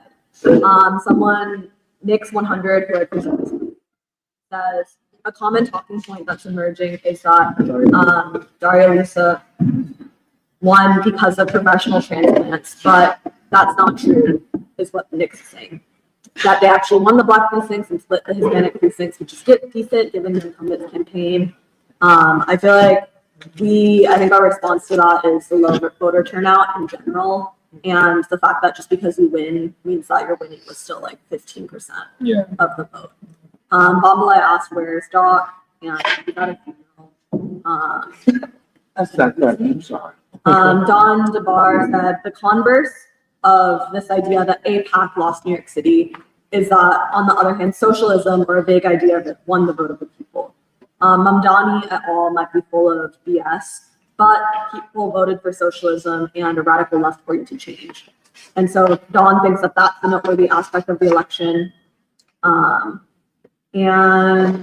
yeah, in general, there's sort of different impressions of whether the DSA elections were significant or not. That was on. Let's see.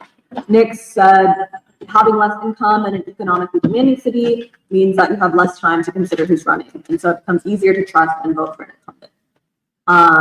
Fired Play is not impressed with the Justice Democrats, says that they are just Democrats and that the DSA charade continues. Magnus asked, is progressivism the new machine? It's effective because it proclaims to be anti-machine, but it has the same function of co-opting people into the Democratic Party while being controlled by shadier forces. And so I think that just like echoes what we were talking about of whether the point of politics is to pull people back into an existing form of electoralism versus mass politics, a mass movement that's built on the King blueprint. But Magna agrees that the anti-Zionist sentiment is a grassroots phenomenon, and that working class people have been pushed out of the cities. So for many, like we're into electoral politics, capturing transplants is a key to political power in 2026. iManifesto says that the DSA funnels leftists into supporting Democrats, and Fired Play agreed that DSA is just a front for the Democrats. It's neither Democratic nor socialist. Let's see. Todd noted at the recent DSA National Convention, 44% of attendees voted against a resolution to recognize DSA as anti-Zionist. And so I think just, criticisms of this big tent DSA and what the actual principles or content of the party is. Todd agreed with Under Pressure Magna that progressivism might be, like this idea of progressive electoral politics, might be a new sheepdog machine. Might be a what? A new sheepdog. Sheepdog, like guiding people, hurting people. Oh, what interesting. Let's see. Fired Play. Yeah. Okay.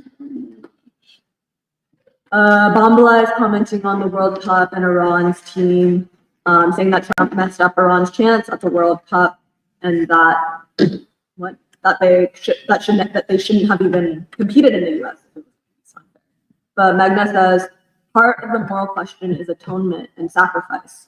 Any genuine political change will have to take these ideas of sacrifice on.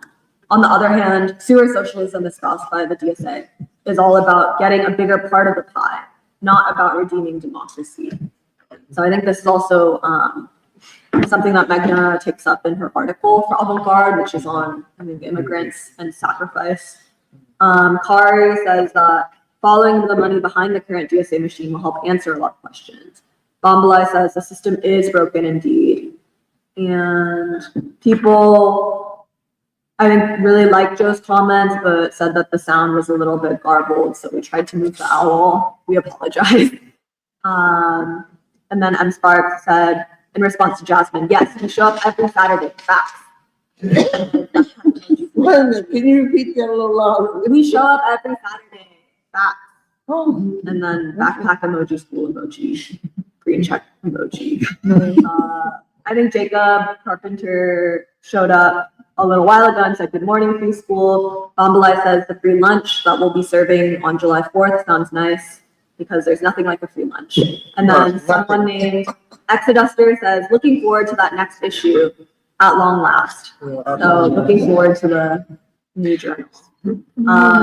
And then lastly, M. Sparks says, hope Doc as well. Yin's held it down today. Good job.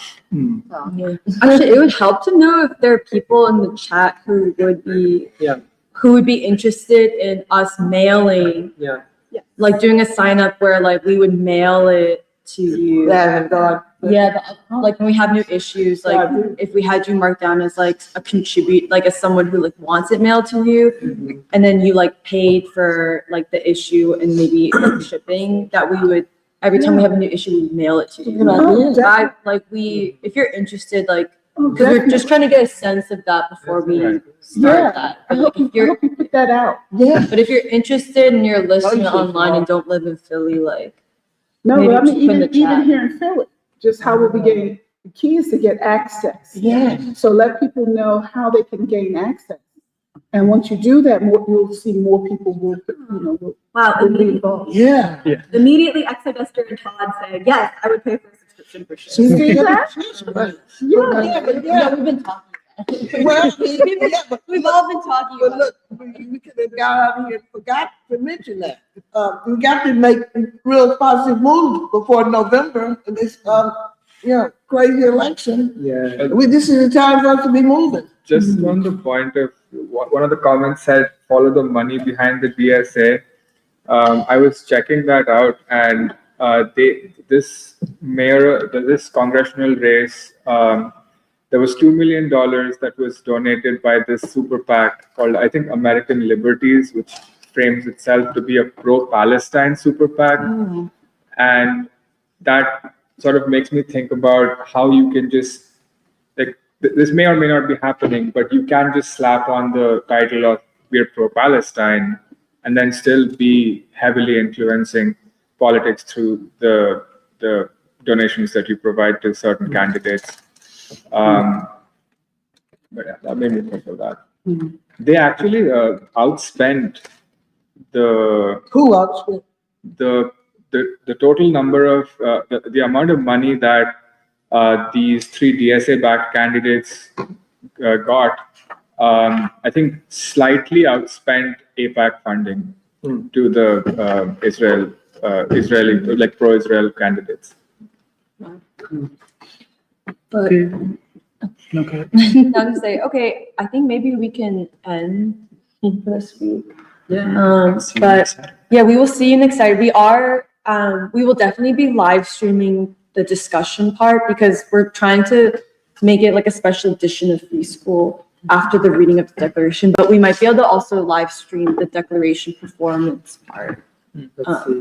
Yeah, we'll see. Who's the technical person who's doing all this? You? I think I might do it next week, actually, because I don't know how cool. It's a rotating thing. Excuse me? It rotates. Okay. Because that helps distribute the. Yeah, we're professionals in multiple arenas. I mean, if you've been to, like, our motto is there's this line from Beginnings in Darkwater where he says, "Shall not all be artists and all serve." And so we're all trying to be artists and all trying to serve. Oh, okay. It's a good motto. So we'll see you on the live stream next week. And we hope for anyone who's in Philly can come to the event.